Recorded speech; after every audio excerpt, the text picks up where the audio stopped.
Fallout Equestria, Project Horizons, Chapter 43, Lucidity. So, get any problems, troubles, conundrums, or any other sort of issues, major or minor, that I, as a good friend, could help you solve?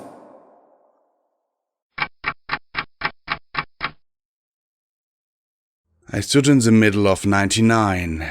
Blood dripped from the corpses of my slain stable. They lay in heaps and piles all around me as I gasped for air.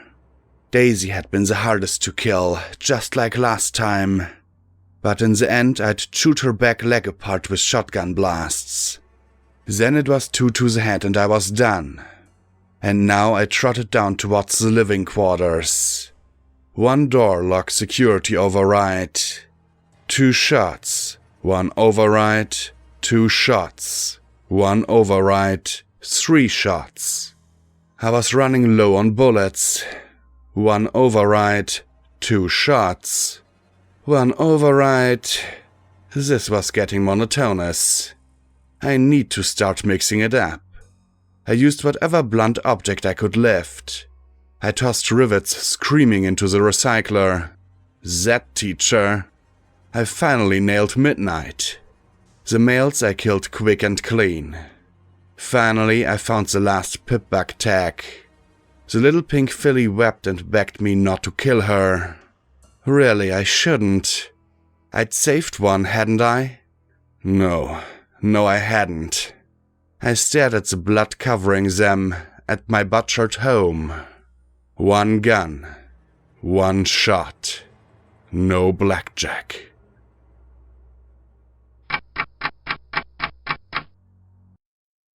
The sheets were warm and soft. They must have used magic to freshen them up. I stared up at images of pastel Pegasus fillies romping and playing together in the clouds. Frozen eyes staring down at me from the ceiling. There were more on the walls, gamboling in picturesque green glades with cute little bunnies, squirrels, and birds. Gentle music was piped in from somewhere, along with the sound of birds chirping.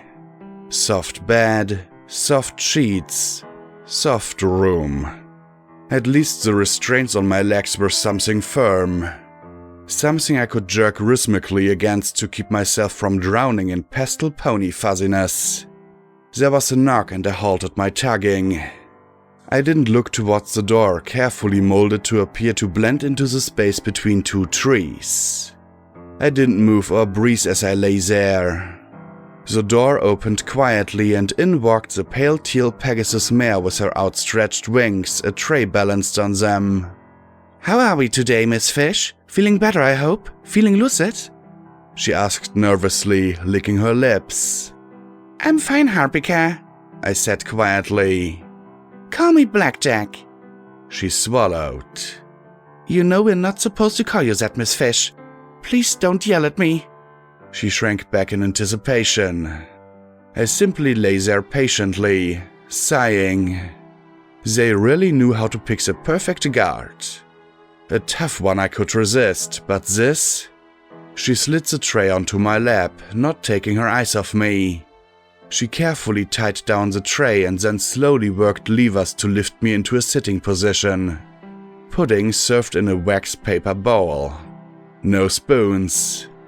Not after the last escape attempt. Harpika had been the only nurse brave enough to feed me after what I'd done to Caprice's eye. "Can I feed myself?" I asked, trying to resist the urge to pull on my restraints. That made them all nervous. The Pegasus swallowed, looking around. There was a tiny little ping, a yes tone. Some of the eyes painted on the walls were more literal than others. "Oh, okay, please be good, Miss Fish," she begged softly. "I promise I'll be good." No trying to smash heads in with food trays or choke my nurses with lime gelatin. She carefully reached down to unstrap my forehoofs with her mouth, never taking her eyes off me. Slowly she undid the padded cuffs on each and I pulled them free. I wrapped forelegs, my flesh and blood limbs. A moment before I slowly lifted the bowl to my mouth. Not as neat as I'd hoped, but it was better than being spoon-fed. The rice pudding tasted good, probably laced with chemicals or something. The doctor would like to do another session with you, if you think you're okay with it, Harpika said quietly. There will be a concert in the courtyard rose garden if you'd like to attend. And if I behave myself during the session. That was always implicit. No escape attempts. No trying to contact my friends. No attacking my captors. It was time to play along. I didn't answer. I simply nodded once. She carefully took the plastic tray and empty bowl away, placing them back on her wings and stepping back from the bed. I simply lay there. See what a nice, polite pony I was? 2 Earth Pony mare orderlies came in, standing by as the teal Pegasus quietly undid the straps on my hind legs. None of them dared touch the magic inhibition ring on my horn. Smokey and Cuffs watched for the slightest chance I'd try something as Harpika got me out of bed and changed me, washed me and then put me in the mobile restraint harness. A tight collection of straps and rings, snug enough that I could hobble around while running was still all but impossible, let alone fighting. They locked my forehoofs together for extra safety while handling me. Smokey went and fetched the wheelchair as Bluebell stepped in from the hall to check the buckles. How'd y'all find this kinky? She snickered. Harpika's eyes popped wide and she opened her mouth to give a warning. There was a soft pong noise of alarm sounding in the room and the hall, triggered by the unseen watchers. The Blue Earth Pony's eyes popped wide as she staggered back and Smokey rushed in. I just sat there. What? It's not like I'd bite her ear off or something. That was so last week. Nevertheless, Smokey and Cuffs put the bit on my mouth and muzzled me. Better safe than sorry. I sat back in the chair as Harpika pushed me down halls decorated with molded trees sticking branches out overhead. We passed the fountain where I'd almost drowned Lighthooves. The Pegasus orderly had made a comment about me liking the taste of pony. There was calm and happy music being piped in as the doctors, nurses, and orderlies took care of the other patients. I was wheeled slowly past the nurses' station where Scalpel, Bonesaw, and Triage conferred with each other in their white lab coats. Roses watched me with terrified eyes. I saw that they still hadn't finished healing her horn yet. She was talking with the chaplain, and the black unicorn looked at me with worried, soulful golden eyes. I looked away. He tried to visit me as often as possible, but I couldn't handle the guilt. I saw Charity going around selling Cutie Mark Crusader cookies from a small table by the front door, next to a wary-looking bottle cap. I'd tried talking with them a few days ago. They shrank back as we passed by. This hospital was built in the shape of an enormous horseshoe, and now Harpika pushed me through the central courtyard. I glanced up at the massive crag of Black Pony Mountain glittering in the noon sun as it loomed overhead. Through the gap in the building, I could look out at the Huffington core. The dark towers glittered in the bright sunlight. Their black surfaces seemed to capture the light and gather it in the sharp corners. It was the first time I'd seen the city as anything other than an ominous collection of broken monoliths. Maybe the imposing obsidian mountain had been inspiration for the design. High above the city, huge blocks of clouds were being collected and shipped off to the south and west. I saw the round wheel of Thunderhead. The horizontal torus was a buzzing hive of skywagons and other air traffic. From the center of the core, a single dark spire jutted higher and higher into the air. It drew the eye ever upwards towards the dark blob at the apex. Shadowbolt Tower wasn't measured in feet or stories, but in miles. Suddenly there was a loud cry of a siren that rose like a low, mournful wail. The noise made the ponies take cover behind stout curved walls of marble. They didn't run. Many looked more annoyed than scared as patients were pushed behind the walls. Again? Smokey muttered. Why don't they just vaporize Dawn Bay already? I looked at a stone squirrel atop the molded stone barrier, its camera eye slowly swiveling to focus on us. The blue mare shrugged. You know how it is. We use our megaspells first, and they'll fire their missiles and stuff. Hell, I heard that one marauder say they're hesitating to blast the zebra beachhead cause it'll make their rockets fly. Well, that and there's mountains in the way, Smokey muttered. As if that matters to the hoof. Heard talk that if they put all the juice from the dams and power plants into the cities, they could just melt the mountains between here and Down Bay. We could cook them right off the coast and back across the strait. No way, Smokey countered.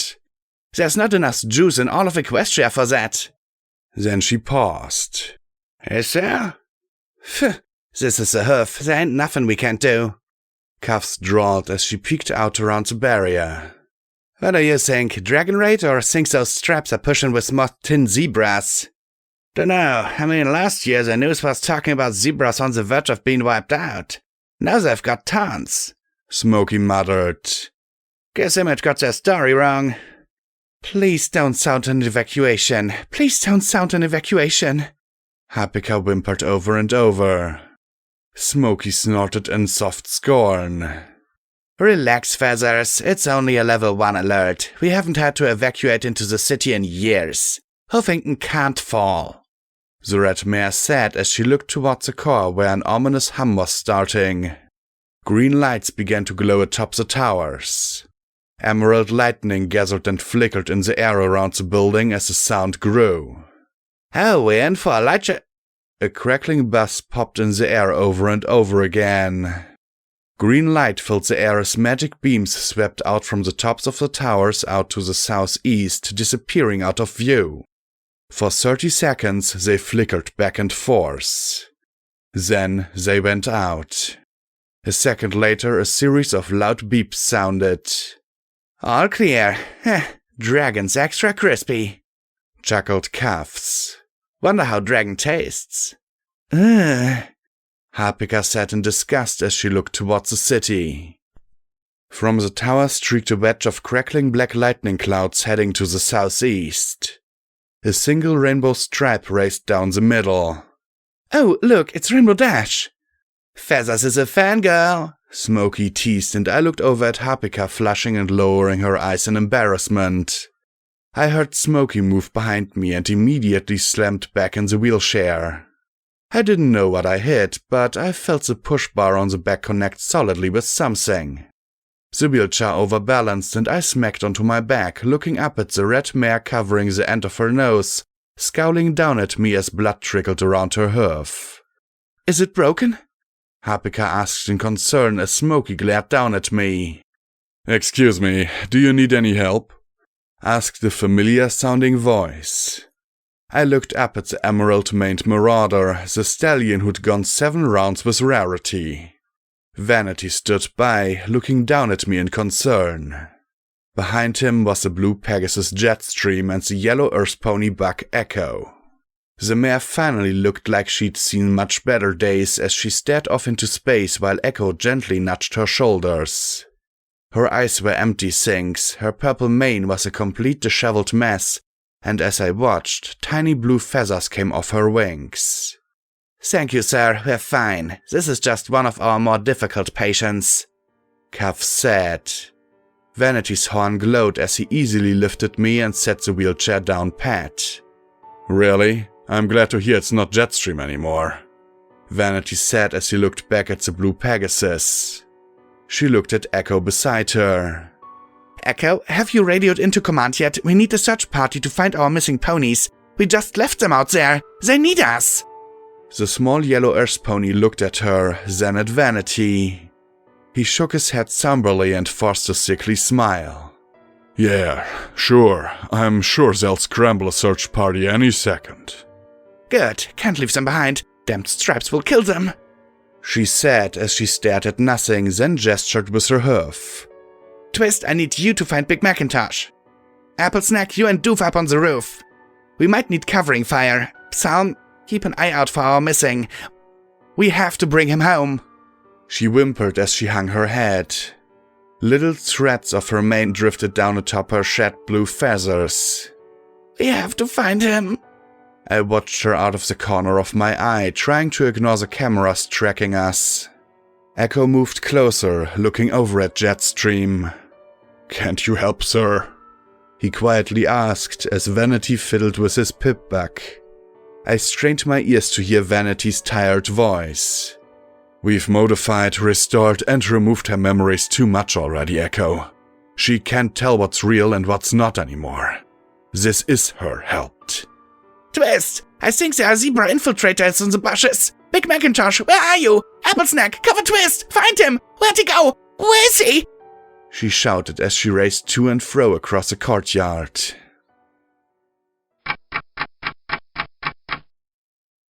Once we'd crossed the courtyard and gone inside, we took an elevator up 2 floors and reached the offices and therapy rooms where they were trying to help us. I closed my eyes as they wheeled me in, waiting for the doors decorated with 4 stars to close. I could hear the soft ticks of the clock pendulum in the corner. Glass cover, possible weapons. I could smell the leather-bound books on the bookcase, bludgeons and potential shields. There was a rustle and the sound of an envelope being opened. Letter opener, that's what I needed. I opened my eyes and looked at Dr. Trueblood. The maroon doctor just smiled at me, his hoof on a tape recorder. He pushed a button and it made the ripping noise again. "You were just thinking about snatching my letter opener to kill me, weren't you?" he asked. His horn glowed as he removed my bridle. He looked so calm, nice, even in his sweater vest as he smiled and tapped his hoofs before him. I'll give him his perks. He was a handsome stallion. There were pictures of his family on the shelf behind him. "No, I was thinking about what a nice day it is today, and how nice it would be to go to the concert," I said in slow, even, and carefully controlled words. See how nice I was being? Nice. If I moved fast enough, lunged before Smokey and Cuffs grabbed me, I might be able to tear his throat out with my teeth. He adjusted his glasses and pulled a file out of his desk. "Well, such lucidity must be rewarded," he said as he opened it up. "You've been with us for a few months, and it's nice to have a civil conversation with you. Since we've started your treatment, you've been responding nicely. No relapses to the wasteland?" "No, I've been here," I replied softly. Of course, I had no idea where here was. Holograms? Some sort of incredibly elaborate spell? Robots? Maybe I'd been captured by the Harbingers and taken to some facility for... who knew what? The last thing I remembered was running into a whole band of Seekers out in the rain and then... here. Now they were playing some kind of crazy mind game. It had to be that. Because the alternative was that I was fucking batshit crazy, and that possibility scared me more than anything else. "Indeed," he replied quietly as he flipped through the pages. "You're an interesting case, to be sure, given everything that's happened to you, Go Fish. Mother a distinguished captain in the Huffington City Guard. Father deceased. Mother remarried, then divorced." He turned the pages. "You yourself were an initiate to the City Guard until the... incident. Enough said about that at the moment," he said quickly and evenly, but Smokey put her hoof on my shoulder as I tensed. "After the incident, you were brought to us and told us all about how you grew up in a stable, were attacked and chased by some sort of monster, destroyed your own home, and were wandering around a wasteland wrecked by some horrific disaster." "Something like that," I muttered. "Some of the highlights," he said as he lifted 3 pieces of paper before him. "There was a government conspiracy at the highest level called the OIA, pieces of cursed star metal that sucked the souls out of ponies, and some sort of evil lurking at the heart of the city. You were hunted and persecuted by numerous groups. You made friends with Morning Glory, P-21, Rampage, and others, some of whom joined you in your travels. Oh, and I was an undead monster behind most of it." He chuckled as he lowered the papers. I particularly like that bit. You would, I replied, narrowing my eyes as I jerked reflexively against my harness and chair restraints. He sighed and pressed his hoofs together. Since you've arrived here, you've proven to be the most hostile patient in Happy Horn Garden's history. Numerous escape attempts, assaults on the staff. If it weren't for your condition, well, it wouldn't be fair to hold you responsible given your mental state. Still, after what you did to Nurse Roses, not to mention poor Doof. There was an awkward shuffling behind me as I kept my eyes on his. Well, he was trying to kill me at the time. He was your orderly at the time, the maroon stallion countered as he lifted the peppermint candy and lifted it into his mouth. And he was the one who was willing to climb all the way up to that ledge to get you down safely. He smiled evenly. There's quite a few in the Ministry of Peace who think we should simply scour away your mind entirely, a complete medical lobotomization for our protection, and so that you could have a second chance. Traditional therapy techniques simply aren't working, and our attempts at modifying your memories only seem to be making things worse. He tapped his hoofs together for a few seconds, waiting for my reaction. I didn't give him one. Finally, he sighed and smiled tiredly. Fortunately, your growing lucidity these last few weeks has put those plans on hold. You're starting to come to grips with reality. It's our hope you can be made whole again to be a productive, happy, healthy young mayor, he said with a sigh and look of genuine concern. Hopefully, once you're cured, you'll be able to atone for what you've done. I closed my eyes, imagining dead ponies I'd killed, who'd died from my mistakes. They weren't just bits of crazy dredged up from my head. I'd killed them. Right, I replied flatly. Except I don't believe you. This is obviously a ploy by some pony. Maybe you're with the Harbingers trying to get me to work along. Or maybe you made a backup of Chimera somewhere and copied yourself and me and are trying to get something out of me. Or the goddess got bored and finally decided to add a little blackjack to her unity. I don't know which. He arched his brows. Really? Are those really the only options you'll consider? I glowered at him and he sighed again. Let me ask you this. Which is more likely? That you are the sole survivor of a doomed stable after a horrific apocalypse, carrying a mysterious pip-buck, struggling against impossible odds as you unravel a plot centuries old, or that you're the victim of some psychological trauma that's resulted in the creation of a post-apocalyptic wasteland, where you could be the protagonist blasting and shooting everyone who has caused you harm. I scowled, not prepared to even entertain the idea that everything I knew was a lie. I remembered Jetstream in the courtyard, sort of me chattering to my friends that didn't exist. The problem was that it was such a seductive notion. I might not have understood what was going on, but the idea that all the shit I'd been through was somehow a dream was both tempting and insulting. No more EC-1101. No more Harbingers. No more questions and mysteries I wasn't smart enough to unravel. Just going back to a normal life. If everything I knew in the stable had been a lie, could I even find normal on a map anymore? He'd been saying this for days now. No matter how I cursed, insulted or struggled, he just smiled and repeated his comments that I'd been delusional for more than a month in a psychotic break. But none of that was helping me get out of here. I needed something else. I couldn't fight. I'd have to engage. Not to say I even begin to believe you, I said slowly. But why don't you tell me who I am and why I'm here? He actually looked surprised. Who you are is fairly simple. Your name is Go Fish. You lived with your mother, Jen Romy, in the southwest part of Huffington overlooking the Lunar Dam. Your father died when you were just a filly. You went to school at Rosewood Academy. Not a stellar student, though. Worked briefly at Megamart before you also joined the Huffington Guard. You were stationed at Flankfort. With each fact, he pulled papers and photographs from the folder and set them before me. Birth records from Huffington General.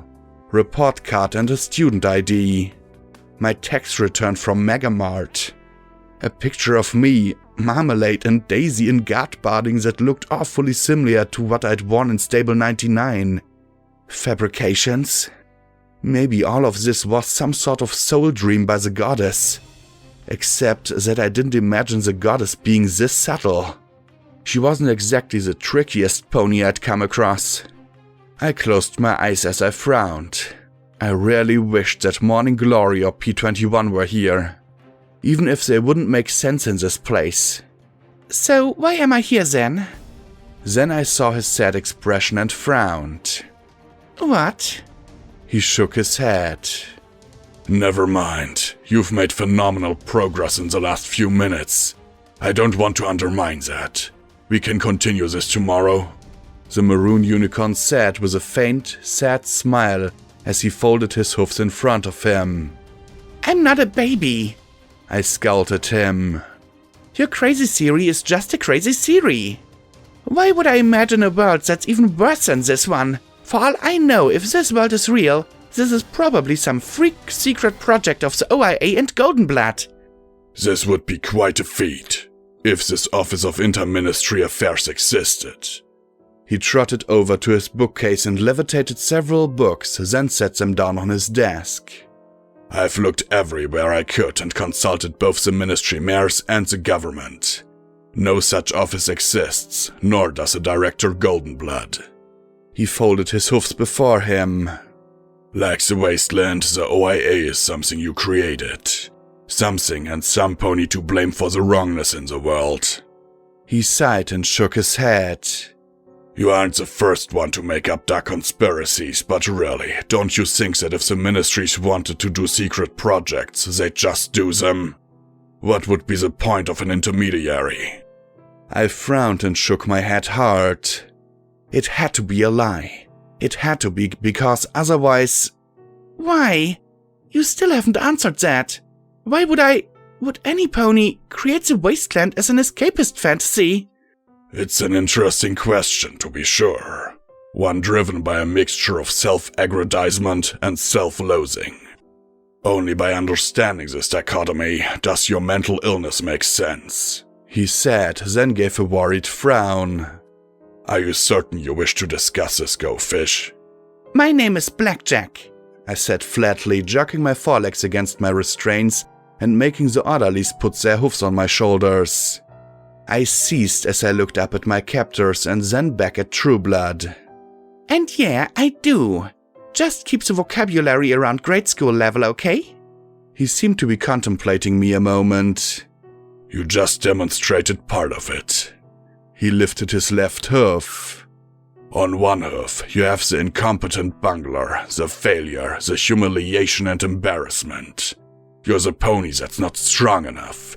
The pony who's not smart enough. The pony who is too reckless. He lifted his right hoof. And on the other, you have the paragon. A pony who is moral, physical, and psychological powerhouse.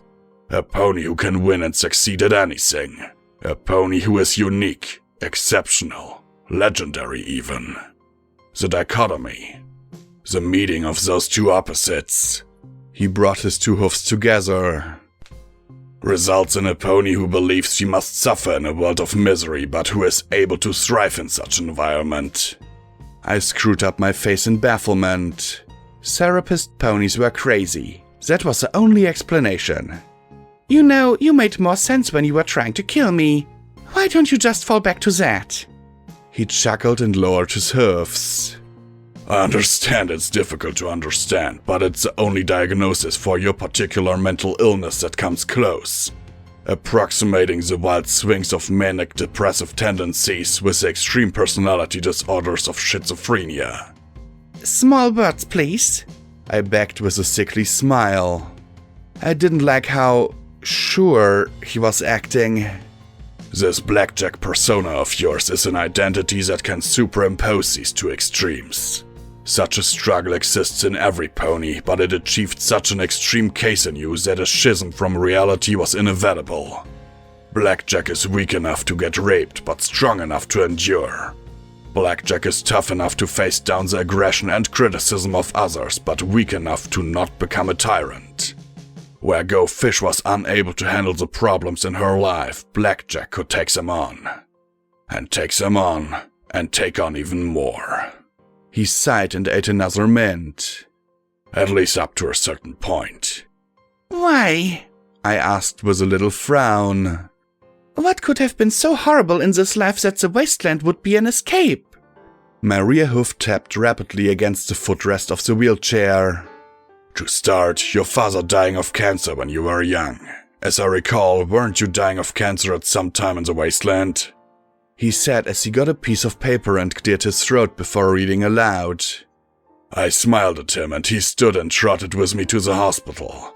And they gave him a shot and he went away forever.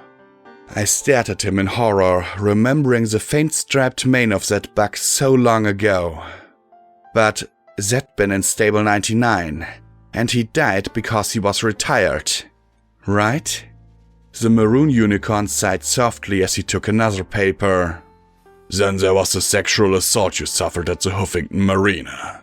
Nothing nearly as dramatic as nailing your hoofs to the floor. Just one classmate on a boat trip who thought no means yes and left you feeling humiliated and ashamed. I recall you saying you witnessed a similar event. Blackjack was so gracious to her rapists that she spared them. Go Fish didn't even have the courage to point him out in a lineup. Shut up! That's not true! I shouted at him, feeling the tears running down my cheeks. I was trying to save Scotch Tape, and I did! I saved her! I struggled frantically against my bonds. Trueblood closed the folder. I'm sorry. Clearly this is too upsetting for you. I apologize. I clenched my eyes shut. It was all a lie. One big heap of manure. It had to be. Shut up! I don't want your apologies! I took several deep breaths, feeling the thudding of my heart. Something I hadn't felt in days. Slowly, I looked up at him, at the pity in his eyes. Why is it that this place is filled with ponies from the wasteland except for my friends? You populated your fantasy with ponies you've known in your life, assigning them motives and facades according to your attitudes. Some were at random and others are the result of various traumas. Steer Rain's violation of your body cast him in the role of villain. And you destroyed his base and power in your fantasy as you couldn't in the real world.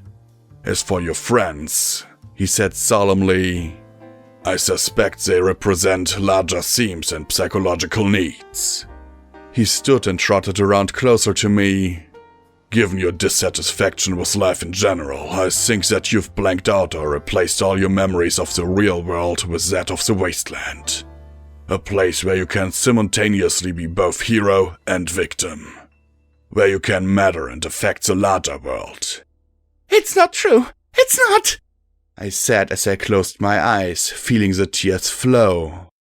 My friends weren't just in my imagination. They weren't simply a dream of what I wished were so. They were real. They were. Weren't they?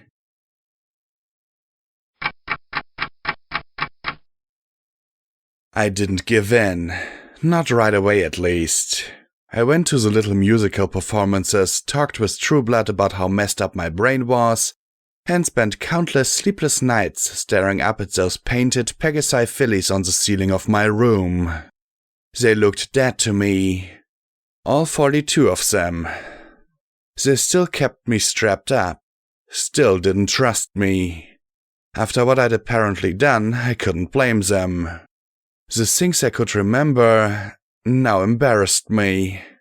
I even made a few small apologies to Smokey. It didn't help. And I'd apparently done even more now that I wasn't in the wasteland anymore. Life in Huffington revolved around the attacks. There was an alarm for different sections of the city. Missile attacks came every few days. A buzzer meant to get into shelters. A siren meant to evacuate and board an emergency subway to the core. Beeps were for general alerts. The news gave constant droning reports of losses suffered by Zebra forces. Sometimes I swore they repeated as if the news of the day and last week were interchangeable. There wasn't a real feeling of time in Huffington. There was today. Today was better than yesterday. Tomorrow would be worse if you didn't work hard. I yearned for a date to pin down when things were. Had I been here a month? 2? 3? I really wished I could get a good night's sleep. Trueblood swore that would come when I could face what I had done to send me into the wasteland. Sweet Celestia, I felt lonely. No pony here wanted to be my friend. They all looked at me as if they expected me to spring on them and smash their skulls in. Maybe I would. Maybe I had. I was learning a life that was utterly alien and dreadfully familiar at the same time. Dusty trails and tumbleweed visited me like they were checking up on a rabid manticore, but they talked to me about school at Rosewood Academy and my poor test scores, and frequent visits to detention and Dean Hardy. I wanted him to visit so that I could see if he really was like the hovering robot I remembered. Apparently that wasn't possible though. Keystone talked to me about working security at Megamart. Daisy and Marmalade were snotty and quiet respectively. The Flankfurt Trio we'd been called. Apparently we'd been rather shitty guards even before I snapped. Eventually I was allowed to be around other ponies without being muzzled. Then allowed to walk short distances and to wash myself. The horn-ring remained strapped in place though. Apparently, after what I'd done to Doof, every stallion in the facility insisted on it. Harpika and the other nurses became my constant companions. The staff quickly learned that I wouldn't harm meek ponies. On the other hoof, I still couldn't be left around stallions. I felt twitchy when I was around them. Trueblood said I had wartime stress disorder. Anxiety was to be expected. I wasn't allowed near any of the young visitor ponies seeing other patients though. I was terrified to find out why. I was also learning about life outside the wasteland. In the hospital, at least, it wasn't much different from the stable. You did what you were told and life was pleasant. I graduated from gelatin to fresh apples and carrots. After weeks here, the thought of a cannibal plague seemed almost cartoonish. I was surprised at how tasteless the celery was, though, which was odd given how much the other patients liked it. Once or twice I caught myself trying to eat the spoons. Of course, nothing happened. Because I wasn't a cyber pony. I wasn't even Blackjack. I was Go Fish, a nobody. Not hunted for my pip-buck. Not hated for being the destroyer of Steel Rangers. Not a Reaper. I'd never met a brave pony called Little Pip or her lover Homage. Never found a terrified mare under a floor grill. Never met a pony who couldn't die. Never saved my best friend from killing himself in a bathroom. Never met an alicorn who connected to the mind and souls of a goddess. Never helped a little filly avoid the embarrassment of wetting the bed. I lay at night for hours imagining the roof was cracked and stained. Sometimes I could almost see it if I tried hard enough. I'd stare and a brown patch would start in the middle and creep slowly outwards. The pastels would dim and bleed together. Slowly the cracks would grow and spread, and eventually flakes of plaster would fall and leave holes peering into black spaces above. I'd feel my heart still. My breathing would trail to nothing, and for a moment I'd be Blackjack again. Then I'd blink and it all went away. And I'd just curl up and cry, missing my friends and wishing they were with me. On the other hoof, I got to see Mom again. It was the first thing I'd looked forward to since I got here. If she was alive, then that meant that I hadn't killed my own stable. That I hadn't killed those foals. That as violent and disturbed as I might be, there was some hope for me in the after. I'd been told for 3 days she'd be coming. I'd prepared myself. We were in his office. I was restrained and sedated. I was given 5 minutes warning. 1 minute warning. Was I ready? Was I? She stepped in. I took one look at her lavender coat and purple and red-striped mane and loving pink eyes. She smiled like she had when I'd first taken my oath to protect and serve Stable 99. It was the one and only time I'd seen her cry in public. Our eyes shimmered with tears. Then I saw her head on a stake. I smelled the chlorine gas. I heard midnight screams that word echoing endlessly in my ears. I screamed, and for an instant I was back in the wasteland. I was in the corroded and darkened world. His fancy books were rotten rows on crumbling shelves. His desk was smashed and twisted, and that nice clock had frozen forever in rust and decay. Water dripped and splattered through holes in the roof, trickling away through gaps in the floor. I screamed and wailed and thrashed. I didn't want to be here. I didn't want to be there. Couldn't be anywhere.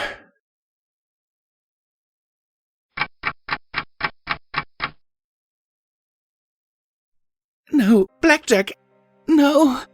Scotch Tape whimpered as she backed further and further into the corner of the bedroom in Star House. The thing that had been glory, pretending to be glory, lay in a broken, bloody pool. Rampage was out on the stairs, a piece of the banister permanently wedged in her brain. I'd tied it there to make sure her regeneration couldn't push it out. She'd almost been as tough to take down as the real Rampage. There was just one more. No, Blackjack, no! She screamed as she raised her legs in futility. Hoofs came up, hoofs went down. Hoofs came up, hoofs went down.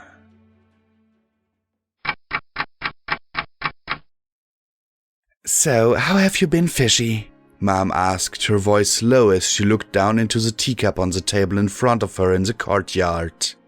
She didn't drink tea, neither did I. But we could both sit there and watch our respective cups cool. It'd taken 4 tries before I could finally spend time with her without flipping out. In Happy Horn, that was called progress. Crazy, I replied, dared a glance at her, then back down again. Good, no head on a stake flashbacks this time.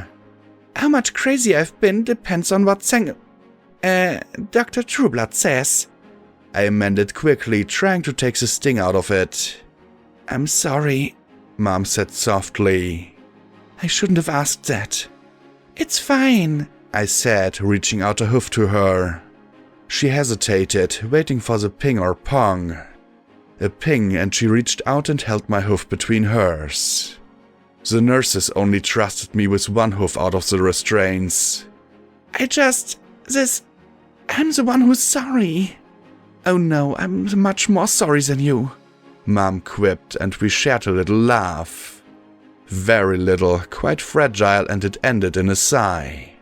I shouldn't have made you go into my field. I should have respected what you wanted. She patted my hoof gently. Your music never seemed important, not compared to being a guard. Well, considering in Stable 99 none of us got a choice, I guess it doesn't matter now. Honestly, being security isn't so bad, after all. I risked another look at her, but she just blinked at me. It was just a few seconds, but for those seconds she seemed completely lost in thought. And then she wasn't. After all, security saves ponies, she said exactly as I remembered. She patted my hoof tenderly. I hope we get to leave here soon. I'm taking a leave of absence, she said with a smile. We should go somewhere, maybe Manhattan? Somewhere there aren't raid sirens every day. Just you and me? I didn't know what to say. I didn't think I'd have been able to have any kind of life like this. Not now. Not ever. I simply wept as I nodded. She moved around the table and hugged me. There were several pongs sounded along with orderlies moving quickly out into the yard. Don't worry, we'll make it all right, she promised in my ear. But this was wrong. My mother wouldn't do this. The stable always came first. I was the fuck up. But I didn't care. I hugged her tighter and tighter as my breathing became more and more erratic. But I couldn't let go. I couldn't, even as she struggled. The orderlies were fighting to pull my hoof off from around her neck. But I couldn't let her go. She'd make everything all right, wouldn't she?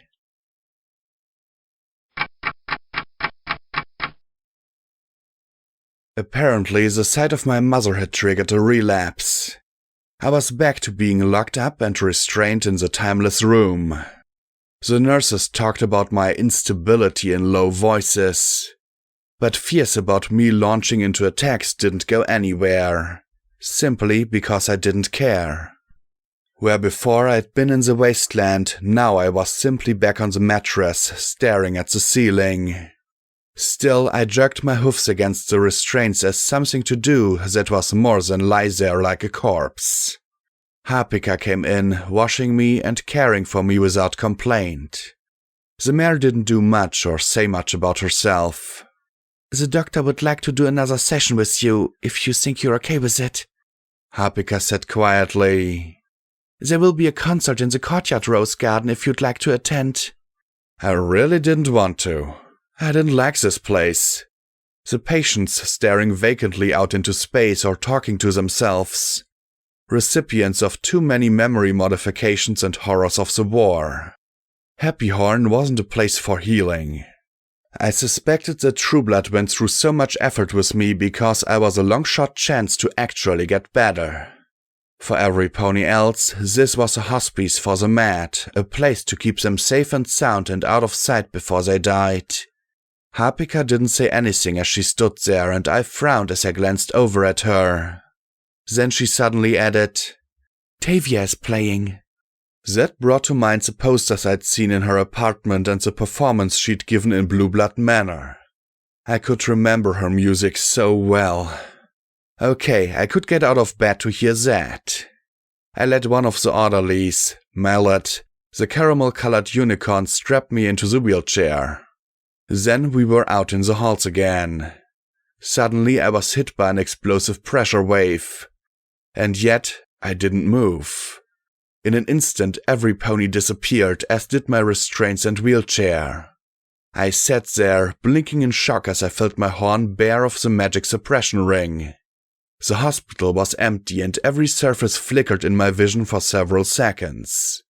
What had just happened? And why was some pony crying?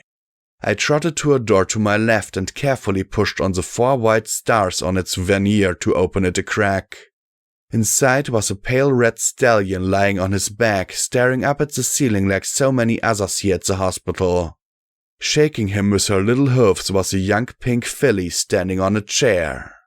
"Wake up! Please wake up, big brother! Please! You're too tough for this rumble! Remember? You could take any ganger on the east side!" she cried as she shook his limp body. If I hadn't seen his chest rise and fall, I would have thought he was dead. "Brother, wake up, please!" Another flicker and the filly was gone. I rubbed my eyes and blinked at where she'd just been standing. I was losing it. I was going completely over the edge. It was nighttime now and Rumble lay there just as he had when his sister had shaken him seconds ago. Then I saw movement beside me and I leapt to the side. I opened my mouth to apologize to the orderly or nurse, but my apology disappeared as I gaped at the late-night visor slinking in wearing a black veil and fancy dress decorated with sequins. Purple curls spilled from under the veil. She approached the bedside and lifted the translucent claws aside. Why would a buck like Rumble warrant a visit from a ministry mare? Especially this mare. Rarity looked down at the limp buck with clear unease. She utterly ignored my presence as she sat beside him. "Number 7, she said quietly as she peeled the sheet back. For a moment I was certain that she was doing something indecent, but her eyes were drawn to his flank. His blank flank. "You'd think after 7 failures we would have finally gotten it right." Rarity said as she lifted a book from her saddlebags.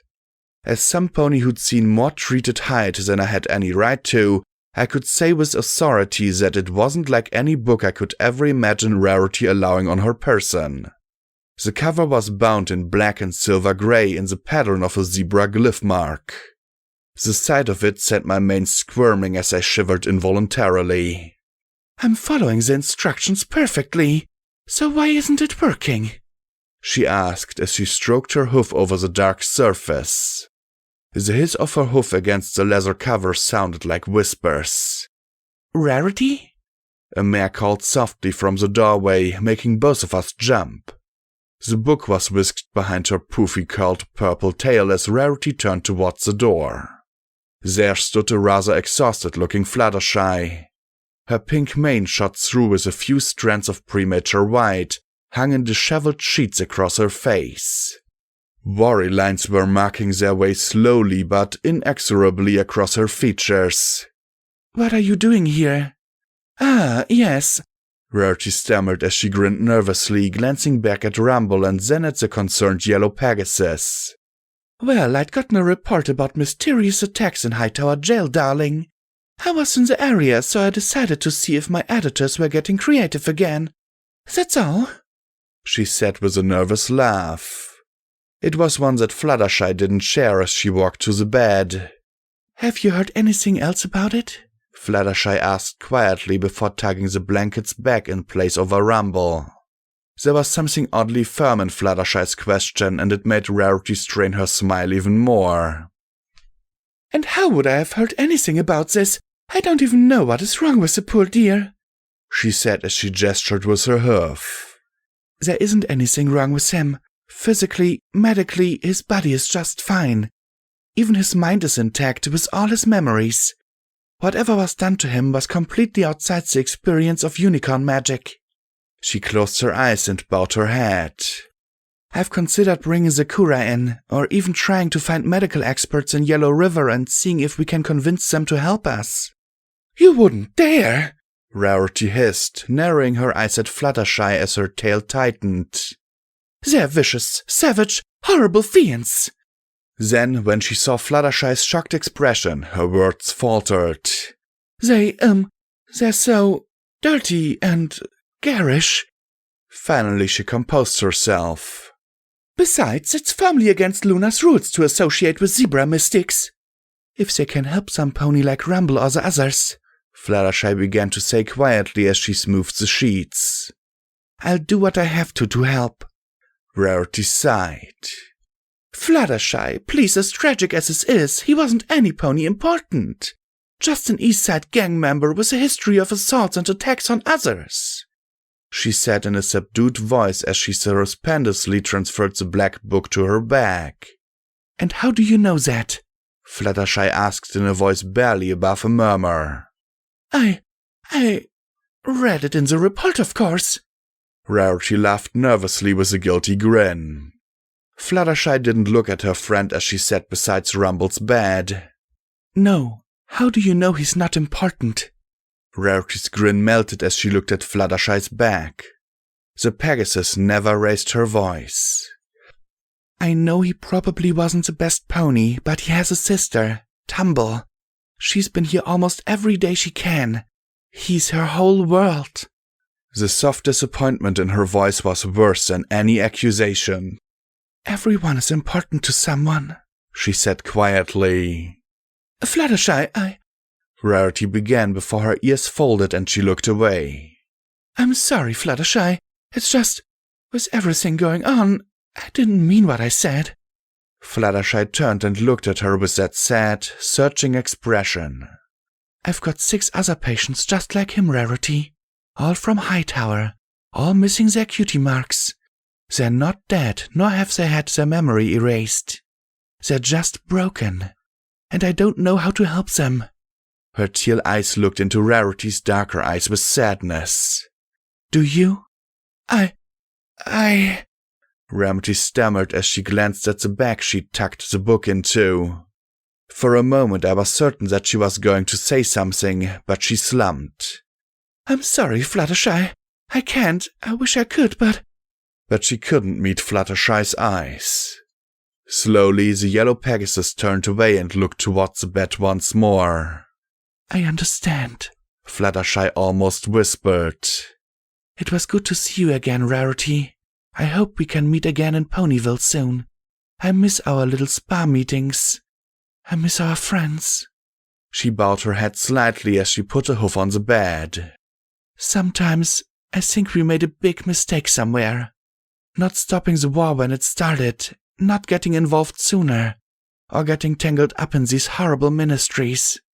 I liked being a nurse so much more than being a ministry mare. She sniffed and shook her head. Please, Rarity, when this war is over, can we please go back to Ponyville? Can we make it like it was again? All of us together? Rarity's mouth moved silently as she held out a hoof, tears running down her pale cheeks and sending her eyeliner dripping. We will, Fluttershy. Somehow. I'll find some way we can all be together again. There must be a way, she said as she looked over her shoulder at the bag containing the black book. Then there was a flicker and they were gone. The bed was empty, the corners tucked in. I sank to the floor, hugging my aching head. What is going on? I whimpered, clenching my eyes shut. Ah, there you are, Trueblood said a moment later. We were wondering where you'd escaped to. I stood and pointed at the bed. I just saw Fluttershy and Rarity. Explain that in crazy brain doctor talk, Trueblood. I snapped as I whirled upon him. He blinked at me slowly, taking in my triumphant smirk. Then he said flatly, Because 2 months ago you escaped and eavesdropped on the ministry mares while they were looking over a patient. Given the state of your memory, it's not surprising you forgot until now. Then you saw the room and it brought the memory back. Fairly simple, he said with a small shrug and smile. I hope that terrorist bomb didn't send you back to the wasteland again. I understand it detonated quite close to the hospital grounds. Yet he didn't look concerned at all. No, I'm fine, I said with a frown as I looked at the empty bed. What happened to Rumble? He didn't answer for a moment. It wasn't like he was scratching his head and searching his memory. It was like a pause where he simply froze. Then he smiled broadly. Full recovery last week. I understand he's back with his sister. Never find out exactly how his mind was cut off from his body, but the spell wore off eventually. I sighed and rubbed the magic restraint on my horn, then shook my head. How'd I get free? I asked as I looked around. When the bombs went off, you bolted. Asked why things always blow up around you. You weren't secured properly and got loose, he said as he smiled and added, Don't worry, you didn't hurt any ponies this time. This time? Thank goodness for small favors. I looked at the bed again. Fluttershy and Rarity were friends, weren't they? I'm not really in a position to say, Trueblood replied. Then he paused again, sitting and cocking his head. You don't think they are? I thought about what I'd seen. It was like two ponies who were friends once and desperately wanted to be so again, but that silent accusation and that reticence were walls that neither could overcome. I thought of that shy, yellow figurine unable to call Rarity on her deception. The glamorous white figurine wanting to give anything except the truth. P21 and I'd been like that. He'd been more angry than Fluttershy and I'd been more clueless than Rarity, but we'd had that tension keeping us apart. Had they overcome it? Why am I here, Doctor? I asked in low tones, my body fighting to maintain reasonable volumes. To get better, he answered simply. Why else would any pony come here? I stared at the maroon unicorn for the longest time as he simply stood there with that stupid smile on his face. When you no longer flee to the wasteland, when you can accept what you did, you'll be able to go. And what did I do? My voice was low and tense. You know exactly what you did, he answered, equally soft. You're trying to hide from it in madness, but you can't hide forever, Go Fish. Madness is like nausea. Your mind is trying to purge itself of something you've shoved into your subconscious. It invented the wasteland as a place for you to hide. Sooner or later, one of two things will happen. You will stop attempting to block the memory and face it. Or you'll die. He finished with a small shrug. Then he smiled. Now, care to go to the concert?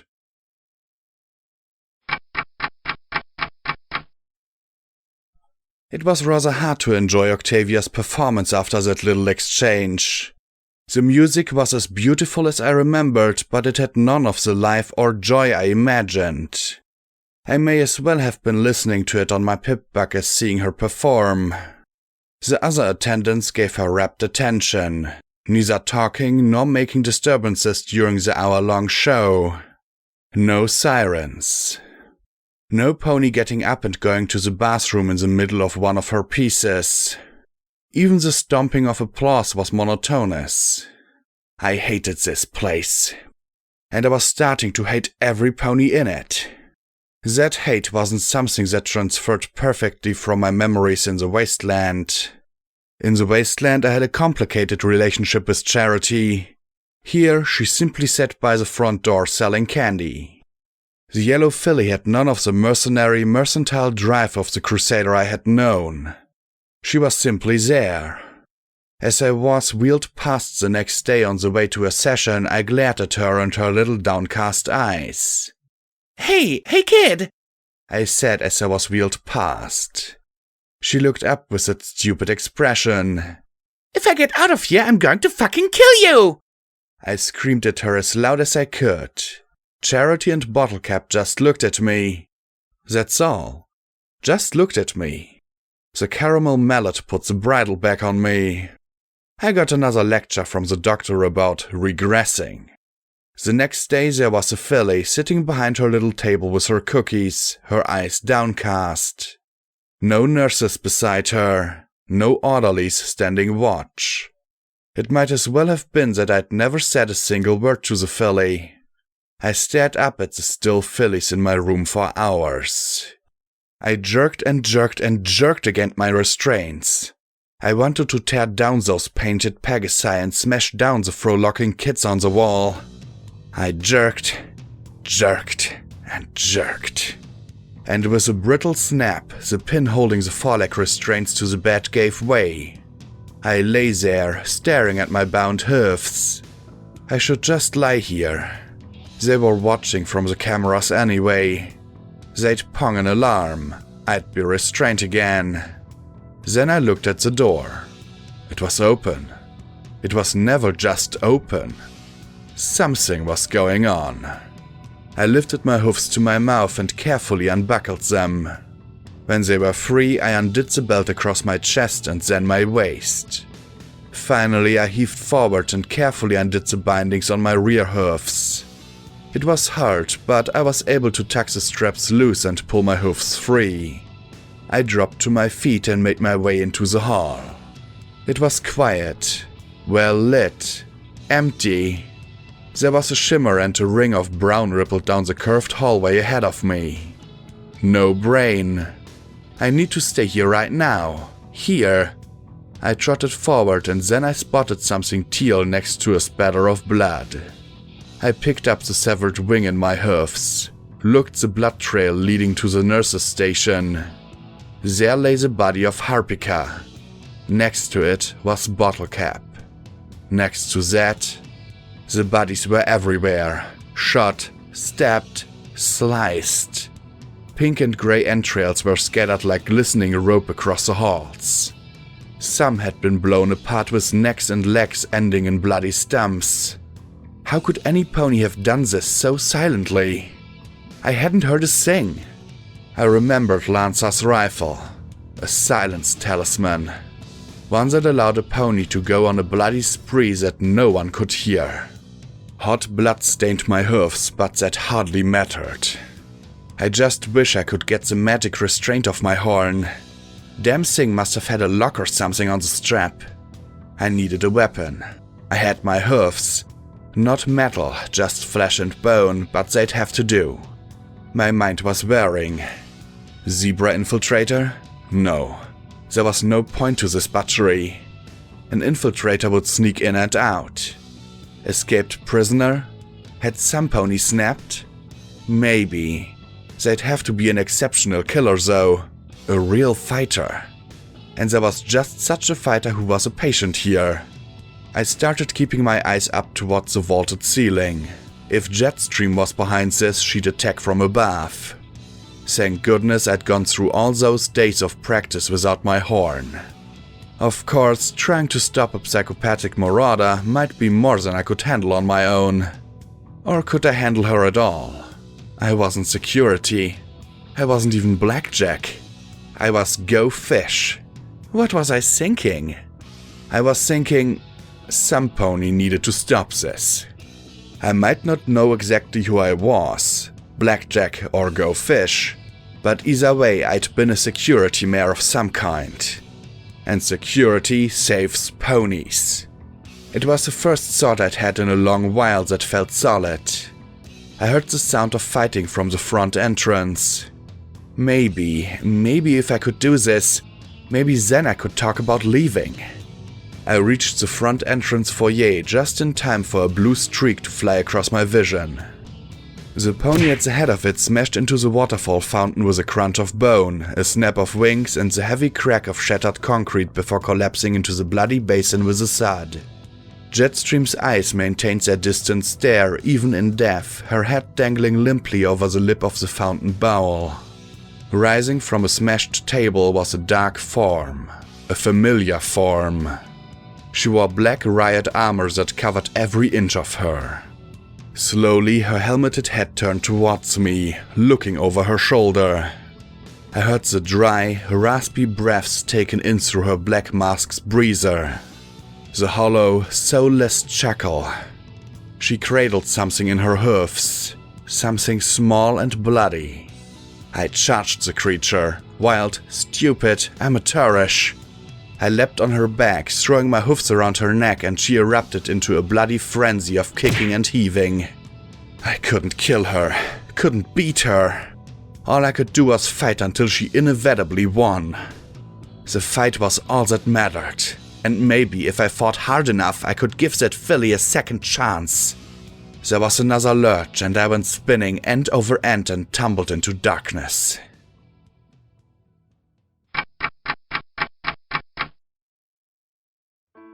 I was outside, in the courtyard. How'd I gotten out here? What had happened to the mare in black? Had I beaten her? Driven her off? No, I hadn't. Couldn't. Then what was I seeing? I perched atop one of the blast walls, looking down at the seat below me. A blue Pegasus mare sitting by herself. Her mane had gone prematurely grey, her eyes lost and empty. There were others talking, laughing, enjoying the roses in bloom or taking in the music on the stage. It was the most normal scene I'd seen since I'd watched Rarity and Fluttershy. I couldn't move. I couldn't even blink. I could only watch. Then a red mare with glittering red enameled hoofs approached. "Lieutenant Jetstream?" Her eyes twitched and she bowed her head. "No more," she muttered. "Lieutenant Jetstream?" she asked again, sitting on the bench beside the Pegasus. I knew her. From Blue Blood's terminal. The OIA pony. But was she really, or was that just a role I'd cooked up for her? "Lieutenant, I've got vital news for you to hear." The mare took a folder out of her saddlebags and pulled out a picture.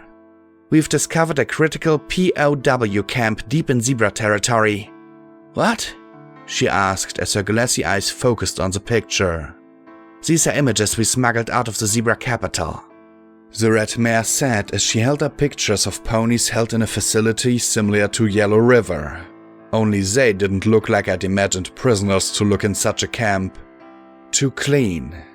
Yet Jetstream looked at them sharply now. They're prisoners the zebras have concentrated in Rome, and we've identified 2 particular prisoners. Sergeant Major Big McIntosh and Lance Corporal Stonewing. What?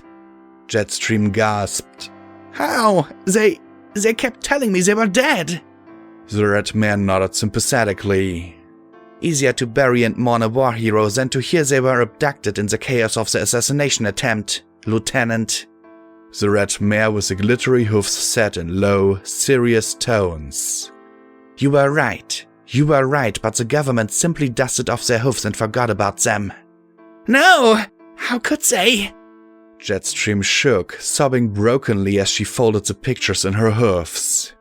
Tears peppered the folded images. I knew it. They couldn't be dead. She whispered, then wiped her eyes before looking at the Red Mare. But why are you coming to me? Who are you? She asked as she stared in shock.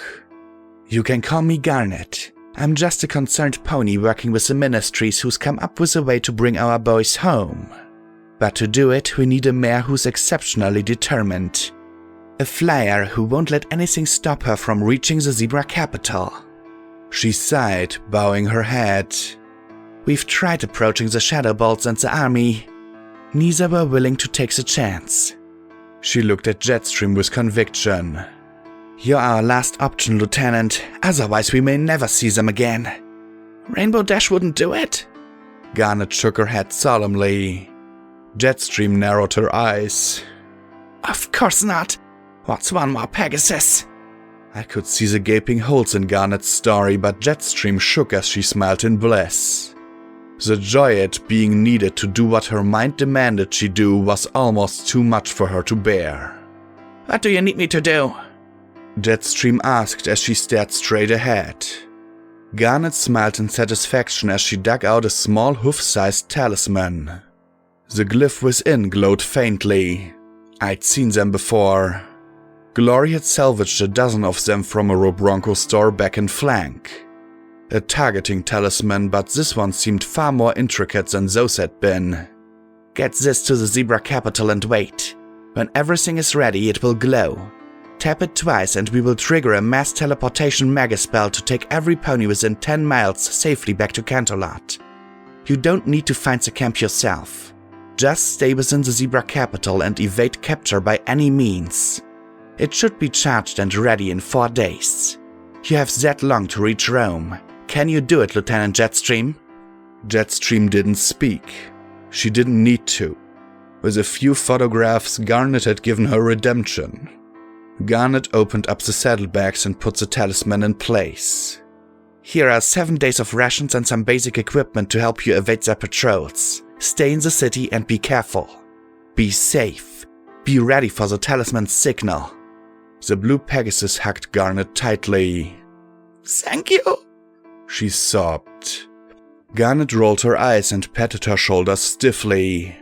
When Jetstream released her, the Red Mare passed her the saddlebags and then reached down to a small bracelet the Pegasus wore on her hoof.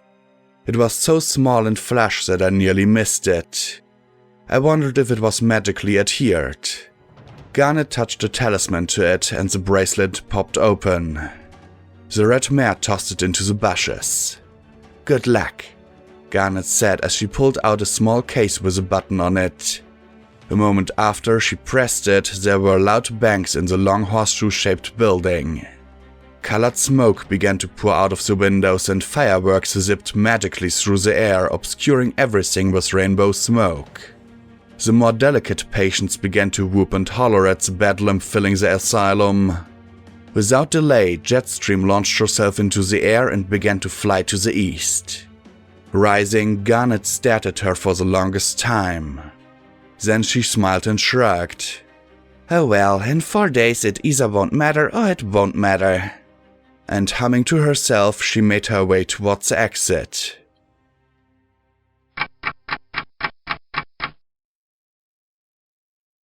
I'd given up trying to understand anything. I'd blinked and found myself staring up at 42 still folds. I was being strapped into bed by mallet and cuffs, the two working frantically, looking spooked. Trueblood looked on, his face grim. What happened? Where did Mare in Black go? What happened to every pony?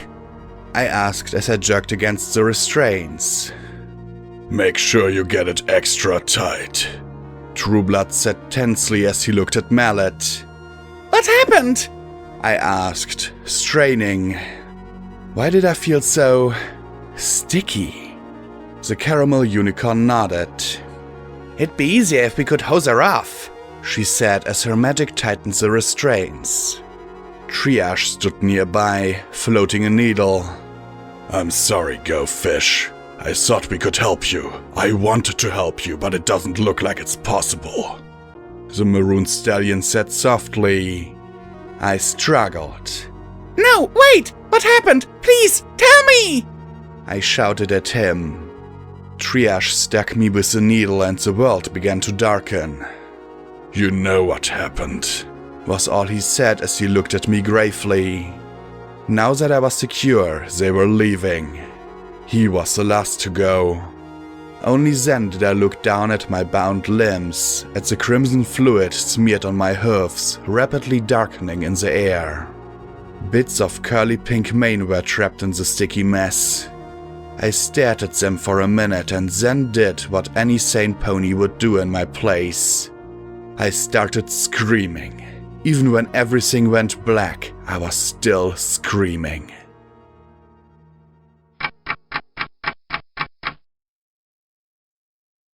I don't know how long I lay there in that bed, staring up at those dead fillies. No pony visited me. I was cut off. I felt like I was dangling in that elevator shaft, hanging there in the gutted Flash Inc. building, standing in those ruins beneath the ground.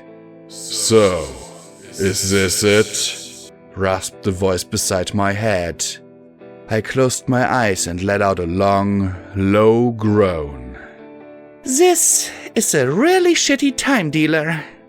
I reckon so, he said, the pale, gaunt pony starting to deal some cards. Problem is, it's all the time you've got left. So if we're going to get in some last-minute games, this is it. He put the cuts in my hoofs. The blood glued them in place. Not exactly my thing, but you seem to enjoy them. Despite myself, I stared at the blood-smeared bits of cardboard. I frowned. What, was this the Ministry Master's Folds edition? One of the cards had a little grinning pink filly bouncing on her hoofs before me, like a tiny eager Pinkie Pie. Something was off, though. So, what are we playing? You tell me. Are we playing Go Fish or are we playing Blackjack? I closed my eyes with a groan. I'm sick of playing, I muttered softly, shaking my head. Well, you should have taken my advice and left before now. Got any force? He asked with a wan smile. Oh, I told you so. Very classy. Go Fish. I muttered, rolling my eyes. He drew a card and of course it was a 4. He showed it to me, 4 stars for diamonds. Probably had the deck stacked. I hate that name.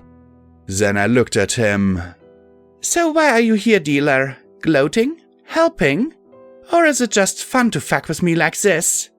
I'm here because a long time ago, a pony I respected immensely asked me to sacrifice my life. To be eternally bonded to a megaspell to prevent the destruction of the country he wanted to save more than anything, he said as he drew a card. And I'm talking to you because in about a minute a pony is going to be putting a bullet through your head and taking me to goddesses know where for goddesses know what. I'm using every bit of my strength to try and break you out of here before that happens. I sighed and laid the cards flat, closed my eyes and waited. I had no idea how long, but it had to be longer than a minute. Guess you need a new watch, dealer. Not a minute here. A minute real time. This place isn't real, he said as he looked around. Nice room, by the way. Who's your decorator? I groaned again. So, let me guess, you're here to tell me this is all make-believe, a fantasy created by my mind to blah blah blah blah blah, right? I took a deep breath. You're every bit as bad as Trueblood. He won't tell me what I did. You speak in cryptic riddles just to fuck with me. Well, every pony needs a hobby. He rasped quietly as he looked around the hospital room. This isn't real, Blackjack. At least, not entirely. Got to give it to this place. It knows how to mix together truth and lies. You're in Happy Horn Gardens. You turned yourself into the machines and the hospital has admitted you as a patient. You've been plugged into one of their dream machines to try and help you. But the Harbingers are here and they're slowly but surely blasting their way into this place. The hospital's security can't hold them off forever. Especially with that tank out there lobbing shells. I shuddered as I looked at the cart of the smiling pink filly, her face smeared with blood. What if I shouldn't leave, dealer? What if I should just let them take me and kill me? I said softly as tears ran down my face. I can't keep going on like this. I'm killing... Fuck, dealer, do you know what I did? I cut a Pegasus's wing off. Cut it off! I gutted another like he was a red hawk. I didn't even blink and cut him into pieces. I nearly ripped Dusk's face off. I said as I lay back in the pillow. Why shouldn't I believe Trueblood? I'm sick. I'm dangerous. I'm a fucking psychopath. No, you're not, he replied. You may be many things, but a psychopath isn't one of them. You wouldn't whine nearly as much if you were. I laughed bitterly, shaking my head. Well, I might not be that, but you haven't exactly provided me with a lot of reasons to trust you. Maybe Trueblood is right. Maybe you really are some crazy, paranoid part of myself that just lives to tear me down. Why should I believe you? Why in Equestria should I trust you? I sniffed, feeling the tears. You tell me you're sick of playing games, but that's all you've ever done to me. Played games. He looked troubled. It was an odd look on his usually smug face. I closed my eyes, tossing the cards aside. If Trueblood can help me, fine. If some Harbingers kill me while I'm hooked up to a machine, fine. But don't come here pretending like you want to help me and then don't. That's just... mean. I finished lamely. I worked for Goldenblood, he said quietly. I was his personal assistant in the final years of the war. Slowly I cracked open an eye and looked at him. He had his head bowed, so his head blocked his eyes. A name would be nice, dealer. Dealer is a better name than I deserve, he replied. You're not the only pony ashamed of who they are and atoning for mistakes they've made. For 3 years I followed him as he went about working behind the scenes, so try and bring some end to the war. I abandoned friends who needed me, ignored families that reached out to me, because I believed that Goldenblood could somehow fix everything wrong in Equestria. He sighed softly, regretfully. I had faith in him. And he bound you to EC-1101? I asked, and he nodded. Why? He was concerned that there was a plot to usurp the government from within, he said slowly. He ran constant scenarios and possibilities. An attempt by the Aristo ponies to install their own ruler. Even something as innocent as Celestia changing her mind once more and attempting to return to the throne was something he planned for. And above everything else was his fear that the Ministry Mares would seek to depose Lunar and take control of the kingdom outright. What? I gaped at him and then laughed. That's crazier than me. Then I looked around my room and back at him. Okay, almost as crazy as me. Wait, are you crazy if you think you're crazy? I wasn't precisely sure how that worked. Why not? He asked as he looked me in the eye.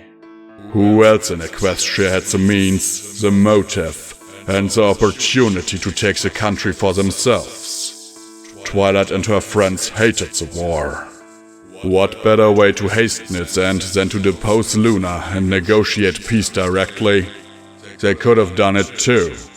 Do you have any idea how many diplomatic overtures the Zebras made to the ministries near the end of the war? It was a nightmare. And we had no idea if the ministry mayors were truly loyal to Luna. Were they working to their own ends? Why else would Twilight research how to create alicorns if not to turn herself into one and rule as Princess Twilight? Or perhaps all her friends together as the ministry princesses? He began to pace back and forth. You have to understand, it wouldn't be the first time Twilight and her friends stood against Luna. They could simply claim she'd reverted to Nightmare Moon once more. But that's insane! Twilight wouldn't do that! I gaped at him. Wouldn't she? If she was certain it was the only way to end the fighting. He countered firmly and then relented a little. Maybe you're right. Maybe she wouldn't have. But Goldenblood had to plan for the contingency. He had to be ready. He was against EC-1101, against anything that made Luna's assassination an immediate transfer of power. It was a system ripe for exploitation. And the closer things got to the end, the more certain Goldenblood was that some pony was attempting to use EC-1101 to replace Luna. I groaned and shook my head. I think being crazy is just easier. I stared up at the ceiling. So, if you're right, I'm stuck in my own mind and about to get shot. And if Trueblood is right, my brain is so damaged it'll be better just to let them scrap it clean and hope for the best. I shook my head with a sigh, lying back against the soft mattress. I don't even know why I'm here. Why else would you be here? The dealer replied. You did something bad, Blackjack. And you knew it, but you didn't want to deal with it. Still can't deal with it. So you're here. The machine is trying to put your mind back together again, but it's not working. And the attack by the Harbingers isn't making things any easier. I looked around the hospital room. Why'd it make the hospital? Why not, like, my stable? It tried, he replied. Believe it or not, this is the third attempt it's made trying to piece your brain together. First time was your stable. It wasn't pretty. Then it tried putting you back in chapel. That went worse. So now this. Dealer said as he gestured with his hoof. It's mixing what it knows with what's in your head. If it used things you knew too well, like your friends, you'd realize it was messing with you. If it used nothing from your own memories, nothing would be convincing. It's shuffling your neuroses and fears, trying to get you to face what you did. And what did I do? I asked sharply as I looked over at him. No pony will tell me that. How could I be responsible if I didn't even know what I'd done wrong? Because the simulation broke you when it did. Both times, he said softly, concern in his eyes. You were told. You snapped. And you didn't come back, he said as he shook his head. I don't think it can help you. Not like this. The only thing that can help you is you. Well, that was profound. And how do you suggest I do that? I'm not exactly smart at this whole brain thing. Break it, he replied.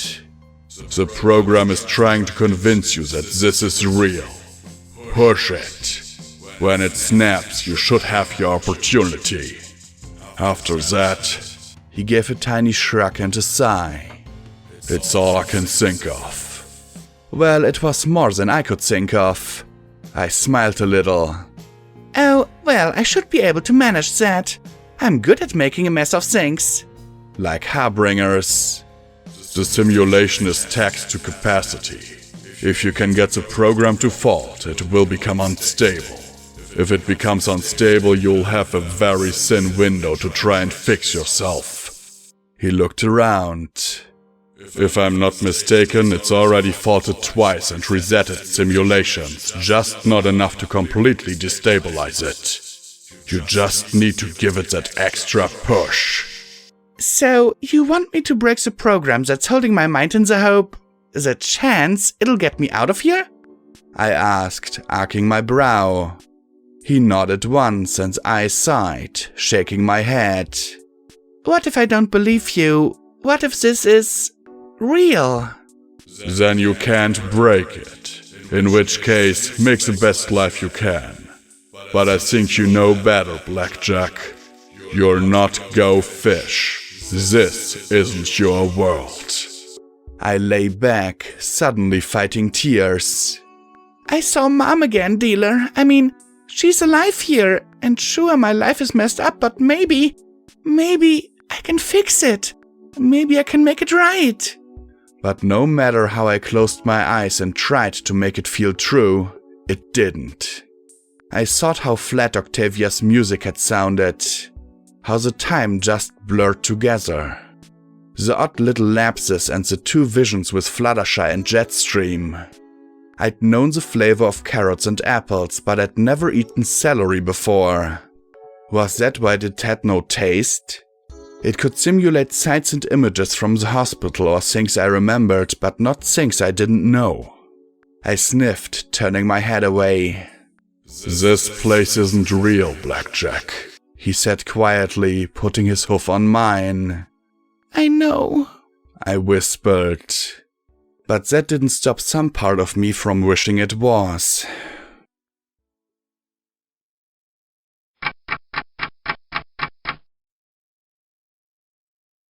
All it taken was a long blink and Harpika entered once more. Had I really been here weeks and months, or had it been just a few hours in the real world? No wonder I didn't feel rested or relaxed. No surprise the therapy machine hadn't been able to work with my fatigued brain. I made the same replies to Harpika. Yes, a music concert in the courtyard would be wonderful. I'd love to hear Octavia play. As I was wheeled along the curving halls, I picked out the patterns I'd seen day after day. The three doctors standing exactly where they had been every time I'd been wheeled along. The same cookies on the little table beside the main entrance. I could almost cue Lighthoof's nervous look. It wasn't completely consistent. The program wasn't that bad. In the courtyard, instead of seeing Jetstream, there was Octavia playing her flat, familiar music. The stage was exactly like the memory I'd seen her perform in. The orderlies pushed me past doors marked with the 4 stars. 4 stars. Why was that significant? What had I done?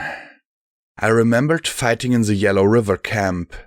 I'd nearly killed Dusk. I hoped that she survived, and that Glory would forgive me when she found out. I'd been tired, hurt, alone.